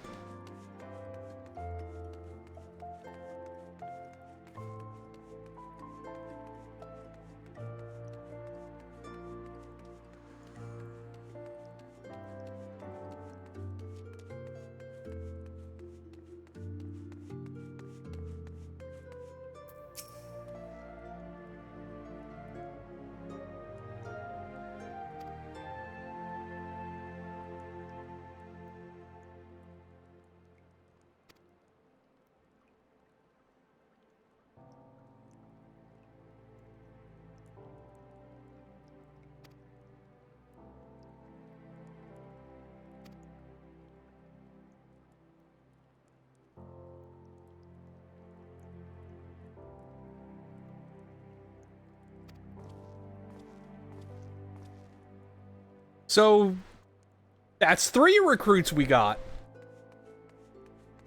A former Godslayer, a Garlean spy, and a kid that almost got himself killed when trying to summon Rhalgr.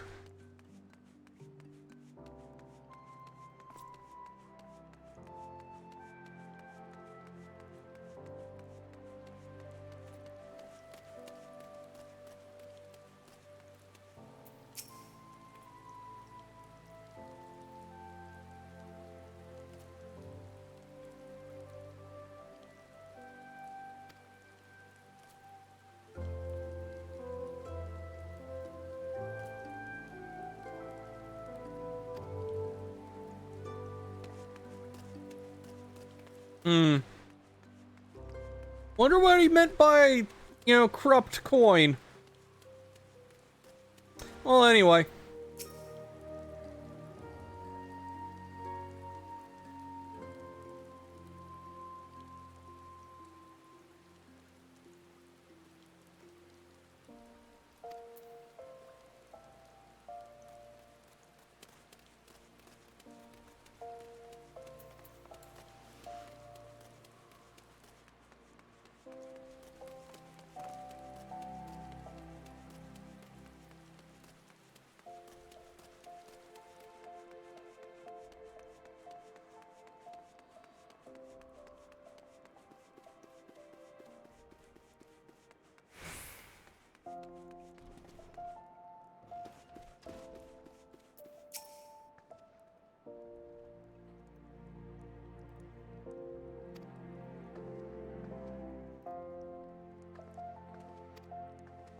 Okay. But hey, at least we got a recruit from each city, right? Sure, it'll be fine.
I'm glad he's taking time and doing his due diligence.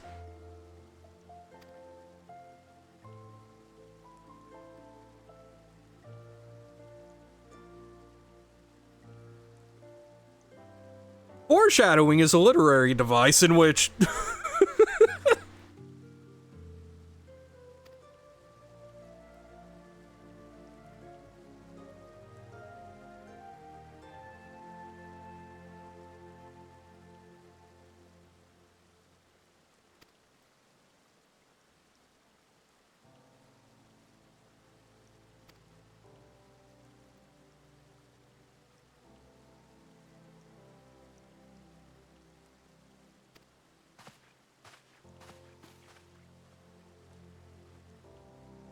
basically Minfilia, the Wool, and Alphino.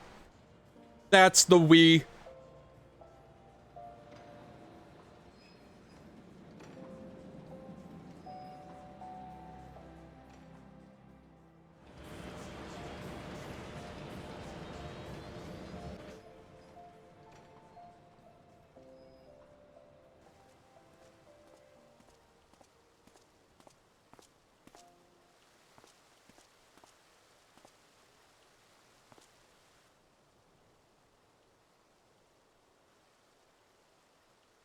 Tell me, General, what think you of Alphino's bold endeavor? I think it is more than bold, Your Grace. His organization would pave the way for a united Eorzea. Well do I understand his impatience, since facing the common threat of the Ultima weapon, our nations have seemed farther apart, not closer together. Considering the many problems we face, should we not be glad that someone else is taking the initiative? We have all pledged our cooperation, yet the grumbling continues behind closed doors. Ul'dah is not alone in her duplicity. I myself have doubts as to the good this organization will achieve. With the inclusion of the finest soldiers of the 3 grand companies, it promises to be a fearsome military body. But whom will it serve? Even under the watchful gaze of the Scions, it is not unthinkable that such a force could perpetrate a great wrong. Does it not concern you that a significant proportion of its financial backing came from the coffers of the Syndicate? That those unprincipled worms might forge this extraordinary gathering of warriors into a private army? I have trust in the Scions, Your Grace. They have spared us no end of trouble at the hands of the primals. If they seek reinforcements, I deem it unwise to deny them. As for their finances, full many gave generously. And though our nobles proffered a sizable sum, their coin did not spill from the pockets of Lolorito and his cronies. And what of the presence of our stalwart adventurer friend in this endeavor? I doubt the Warrior of Light would betray our cause.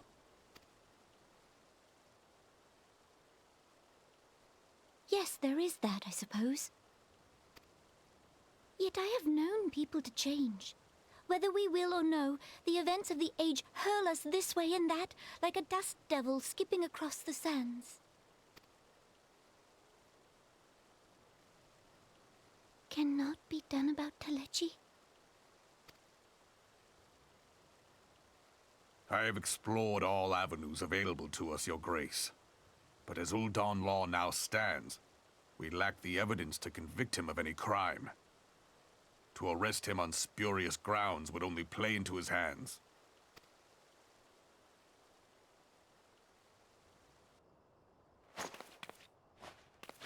He has all but committed treason, and yet we can do nothing?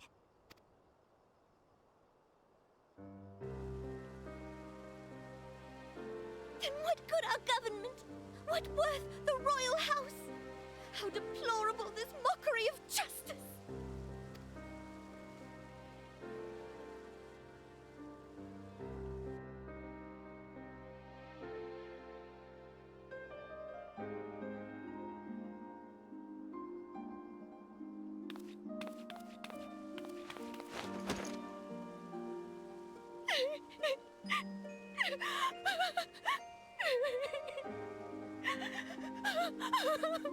Have faith, Your Grace.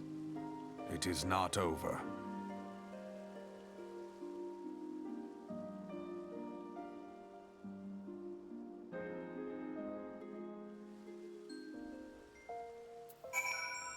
Yeah, unfortunately, all they've got to go on right now are rumors.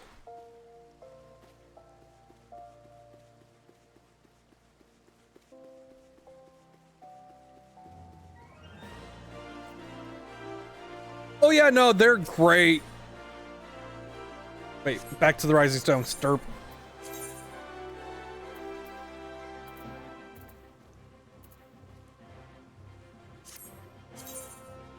Oh no, there we go.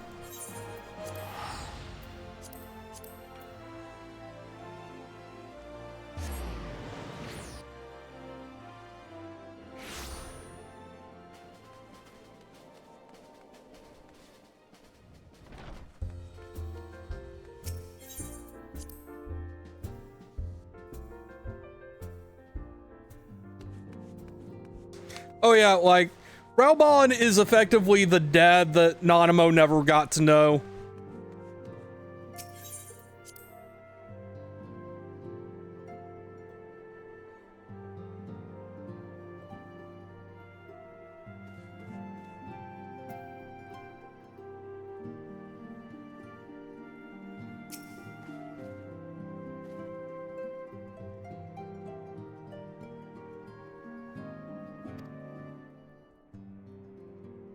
Yes, that is correct, Nyx.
And now enters the next major player of the story. This is where we start picking up the thread to Heavensward.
Someday, Rathalos.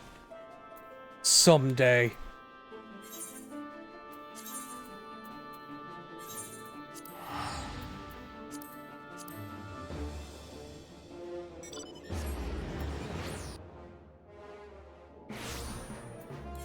Anyway, back to Black Mage. Just for the aesthetics.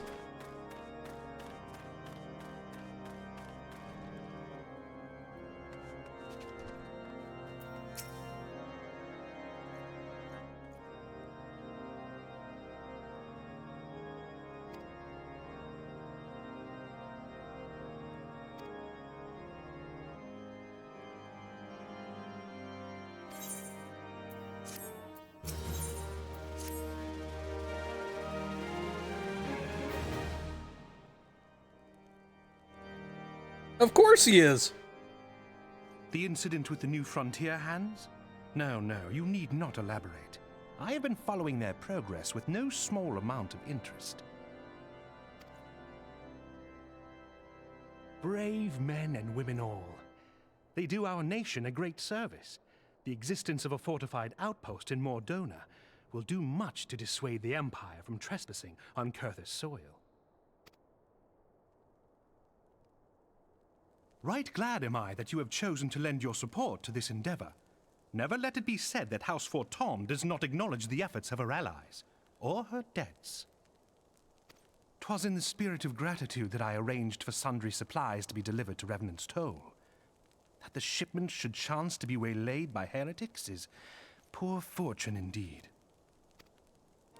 Poor fortune, I say, yet not without precedent. If you would know the truth of it, these incorrigible villains grow more organized with each passing day. This new unity of purpose we attribute to their leader, the Lady Iceheart. But though I have devoted significant resources to the task of identifying this woman, we have yet to learn so much as her birth name. What we do know is that the heretics speak of Iceheart in reverent tones, and would gladly embrace death rather than betray her. Such loyalty is rare indeed, and I fear to imagine what so committed a collective might achieve. The brigands have not yet been so brazen as to risk direct confrontation here in Dragonhead. Some few of their number have, however, been sighted not far to the west of here, and with ever-increasing regularity. If it makes you feel any better, Nyx, once we get into Heavensward proper, they do update the pronunciation to Fortom. A visit to Whitebrim Front may bring you the answers you seek. Will you brave the snows, knowing what implacable foes may lie in wait? Halone's blessings be upon you! Though I take no pride in the admission, many of mine own countrymen are not so well suited as you adventurers to dealing with such foes. Were they dragons, it might be otherwise.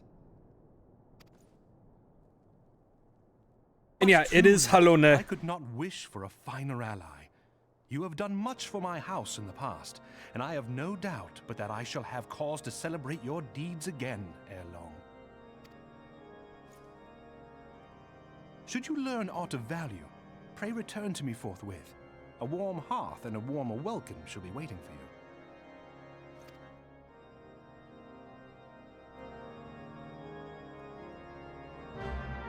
So, real quick, I'm just noticing something about the design of the physical part of the staff here. That is a fucking Lost Odyssey-ass design.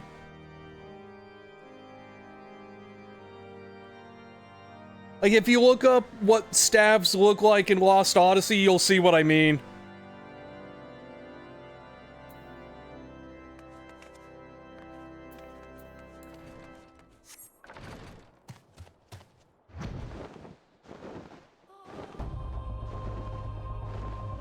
Right. Let me grab an image real quick.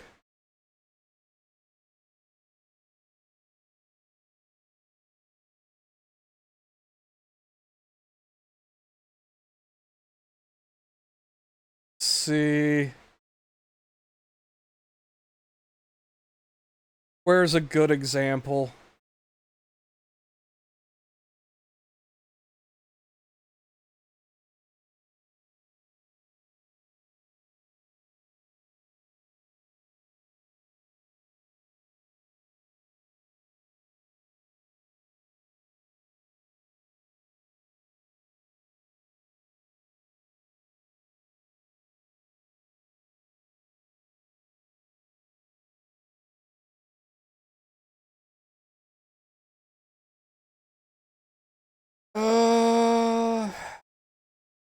trying to find images of, like, the weapons I isolated are next to impossible, so I'm looking at the characters. See if I can find a screenshot with one of them. Like, okay, here. It's not the best example, but, like, using that as, like, a baseline of what the staves look like, they all look very mechanical in nature. Because, like, in Lost Odyssey, the structure of a staff is very much, based on, like, how magic energy is literally radiating out of the planet. And, like, the staff has, like, sensors at the bottom of the staff to take in that energy, and it flows up through the mechanisms inside the staff that are then shaped into a spell. To the point that a staff, quote unquote, is not just like something you wield in battle, but can be entire fucking buildings. And, like, the bigger the staff, the more energy it can channel through it, and thus the bigger the spells are. So if you construct, like, a skyscraper-sized staff, it will be capable of churning out spells on the other side of the fucking planet, sort of deal.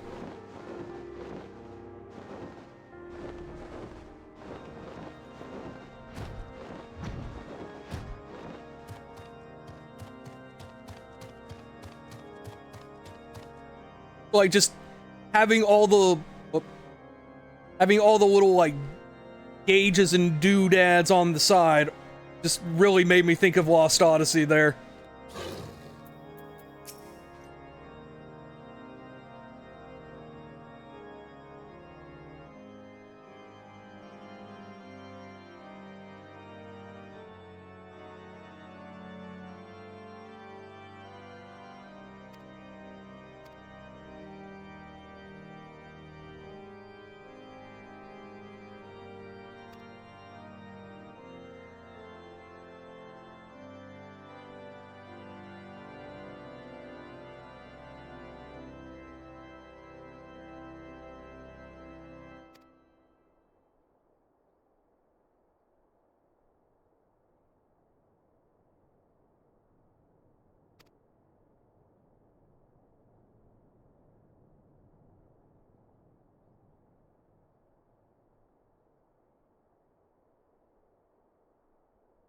An unsettling and unnatural zeal.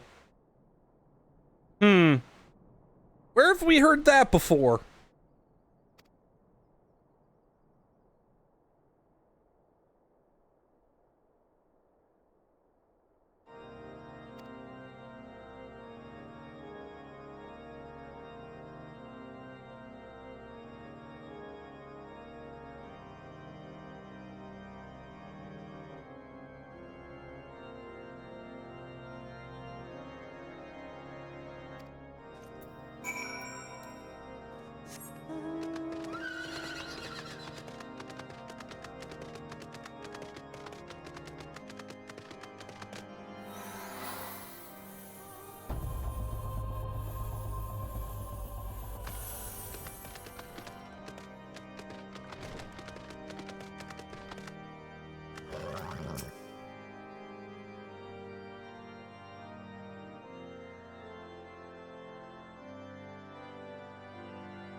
Makes you wonder, huh?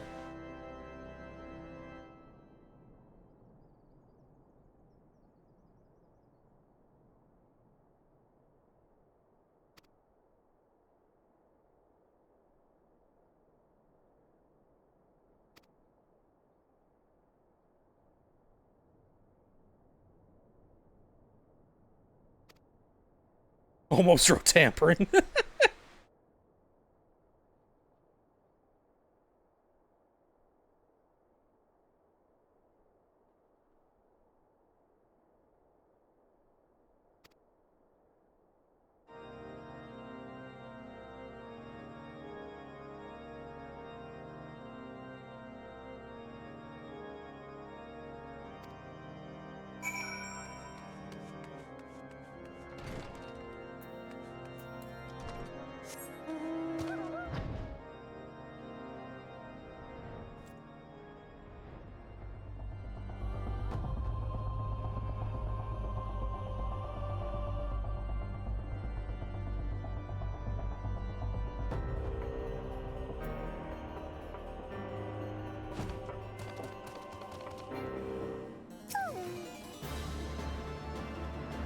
Alright.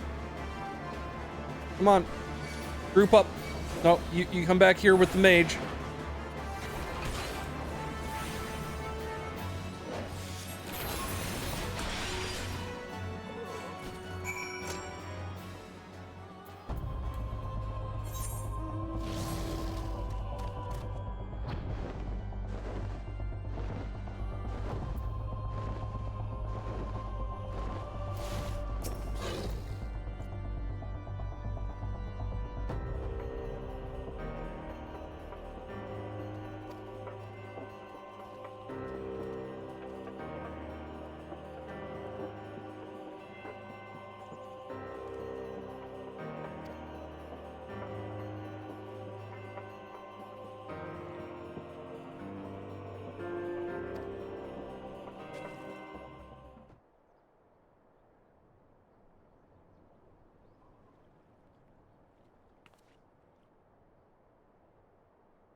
I am extremely tiny.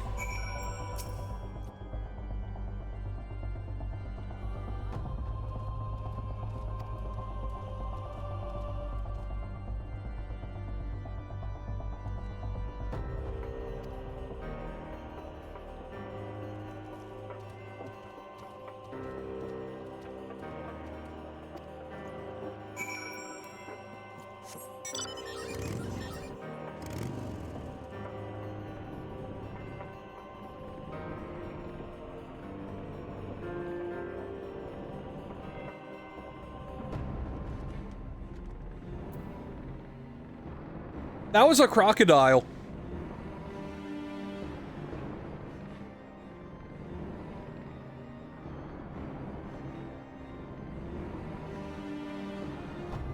Come on, it's over here.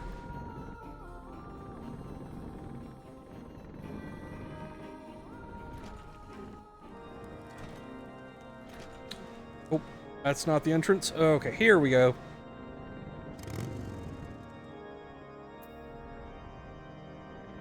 They do in Final Fantasy.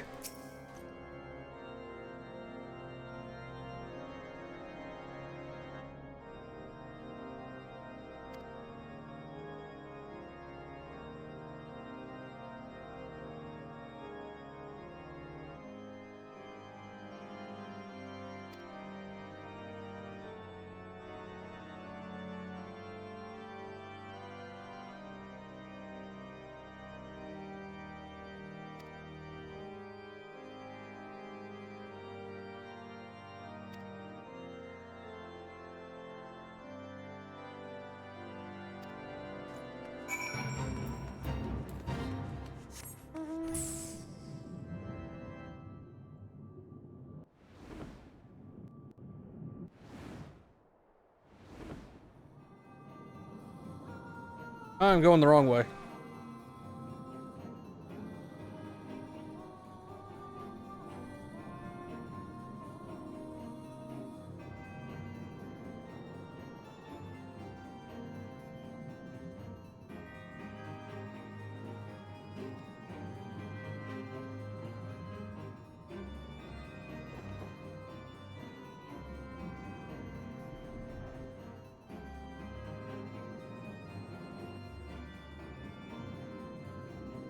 It sure is.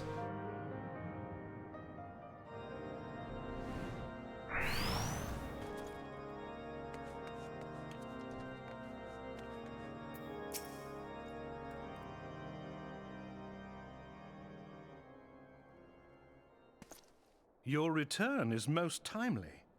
Of their own accord, my thoughts had turned to your task and the progress thereof. I confess, my imaginings tended toward the grim and bloody.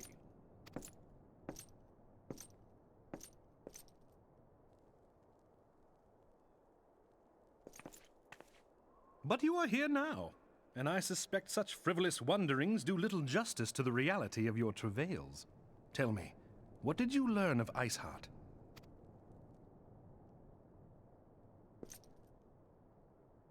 Indeed, and this transpired at Snowcloak? Of all the highlands, that towering wall has borne the worst of the region's brutal shift in climate. So inhospitable has Snowcloak become that we have still to survey the area in its entirety. Could its frozen heights conceal the heretics' hideaway? Mayhap a more robust reconnaissance effort is in order. Putting such considerations aside for the moment, we still know far too little of this Iceheart. That she is capable of commanding such a band of fanatics bespeaks natural authority, and no small measure of charisma. As much as I would like to fathom this mystery with you, the situation has grown beyond my personal purview. I am bound by duty to inform the Temple Knights and request that they bring this matter to its conclusion. Given the glowing reports the new commander has garnered thus far, I am certain that they can be relied upon to take appropriate action. Though Iceheart's true identity yet eludes us, you have provided us with a point from which to begin. Sometimes it takes but a single stone to prompt an avalanche. On the matter of the stolen provisions, I have already made arrangements for a second shipment to be sent to Revenant's Toll. I could not well allow such an honorable venture to be undermined by one miserable setback. And yes, Nyx, it is Amaric.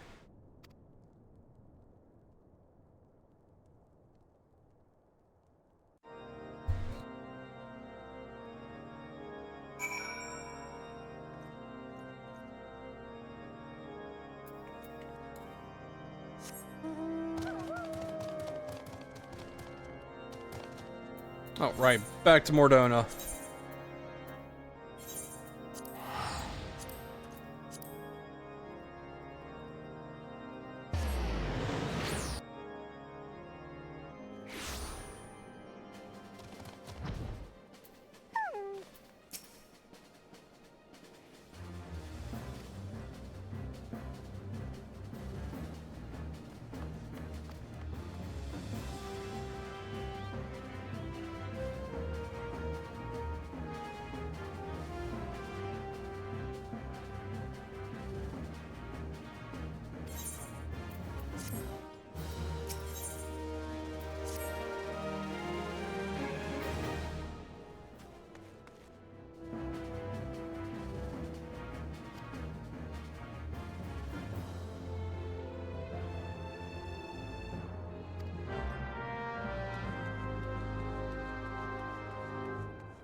Oh no.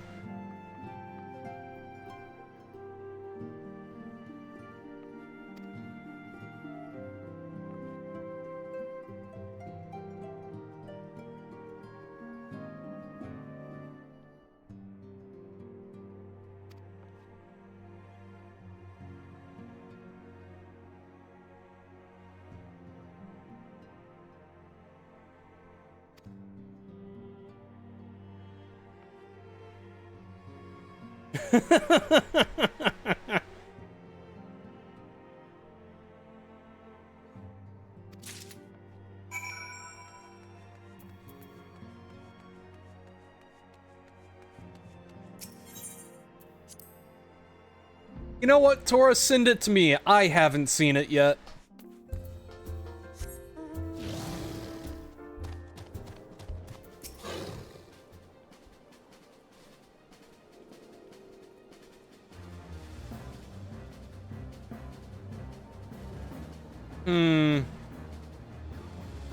A Potat looking for money.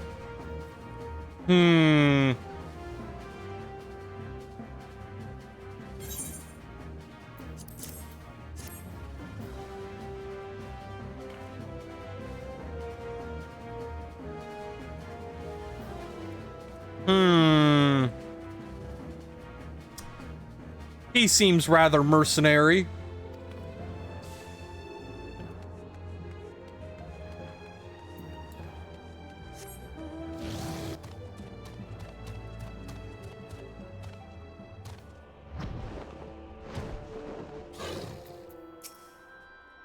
And then there's this fucker.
He's got a name. And a unique face. I wonder if he's gonna be important.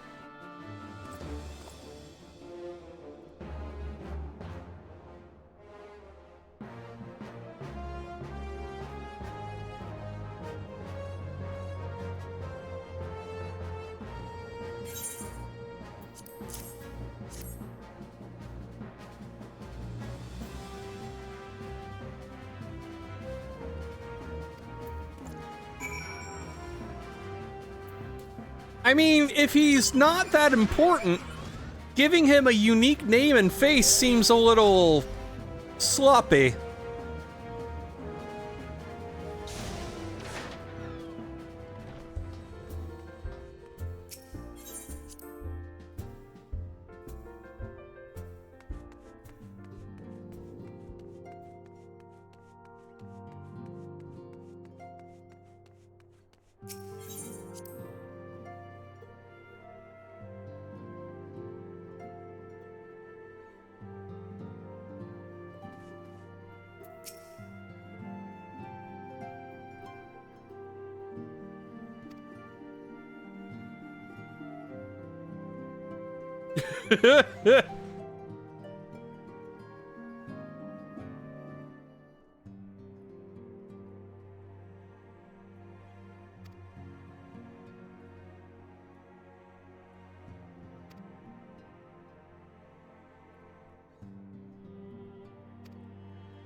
Comrades, your presence here this day signifies the momentous choice that each of you has made. With your strength now pledged to the scions of the Seventh Dawn, you are beholden to no single nation. You stand as the vanguard for a united Eorzea.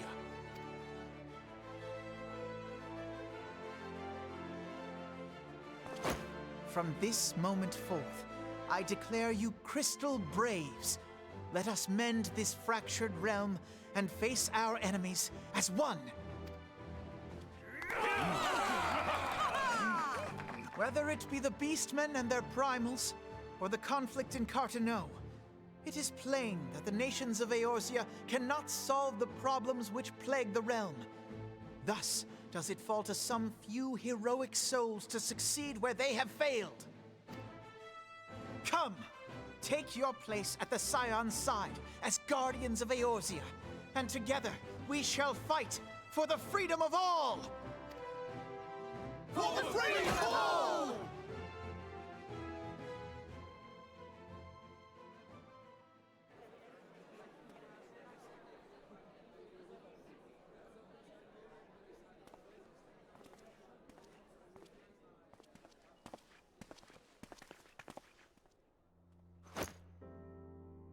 A rousing speech, Alphino. Or should I say, Crystal Brave Commander Leveilleur? Please, Antecedent. The title is honorary. I shall not be leading the troops into battle, as it were. We are of the same purpose. Let us join hands and do what must be done to save this land. The Scions stand ready.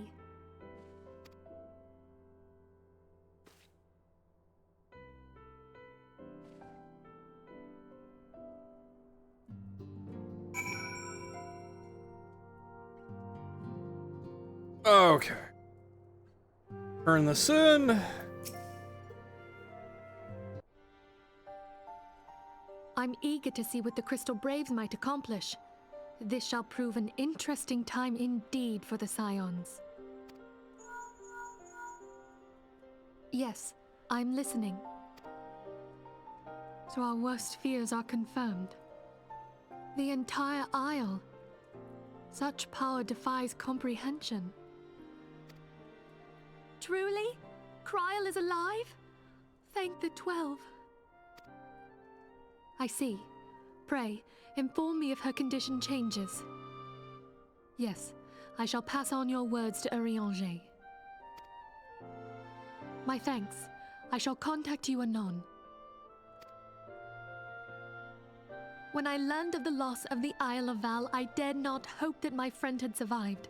Yet, by some miracle, it would seem she has. She's still to regain consciousness, it is true, but better that than death. Putting this happy news to one side, we must now endeavor to make sense of the readings taken by the survey party. It appears the etheric disturbance which accompanied the Isle's destruction is of a magnitude alarmingly close to that of Ultima. Could the Ascians be responsible for this devastation as well? I wonder. Have you heard aught from the Mother Crystal since the battle with the Garleans? Then she speaks to neither one of us. Heidelin's silence portends naught but ill, I fear. Louisoix, I pray you yet watch over us.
Wow, I timed that perfectly.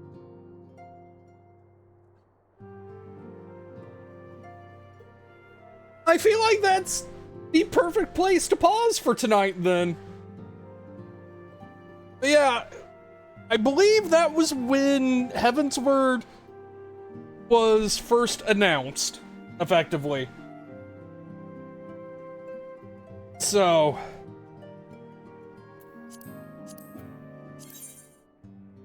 we are ready for the final part of A Realm Reborn, where we finally get into Heavensward.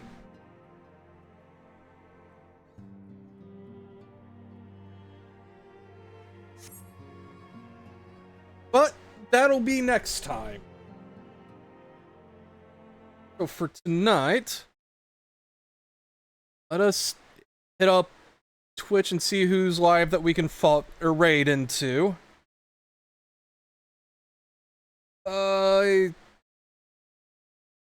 See.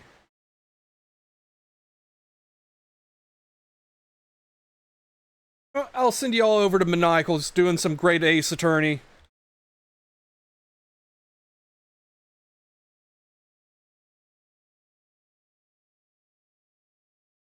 Yes. I will be back Tuesday with more Hundo Line. And then Wednesday will be more of this. And Friday will be over on Rosa's as we restart the Ace Attorney stuff with Ace Attorney Investigations. But until then, y'all have an excellent evening. Take care. And I will catch you all later. Love you too, Tora. Also, I'm just realizing the raid didn't go through. There we go. Apparently, I put a space between the and maniacal just on autopilot, and I didn't even catch it. Okay. Now, I will catch you all next time.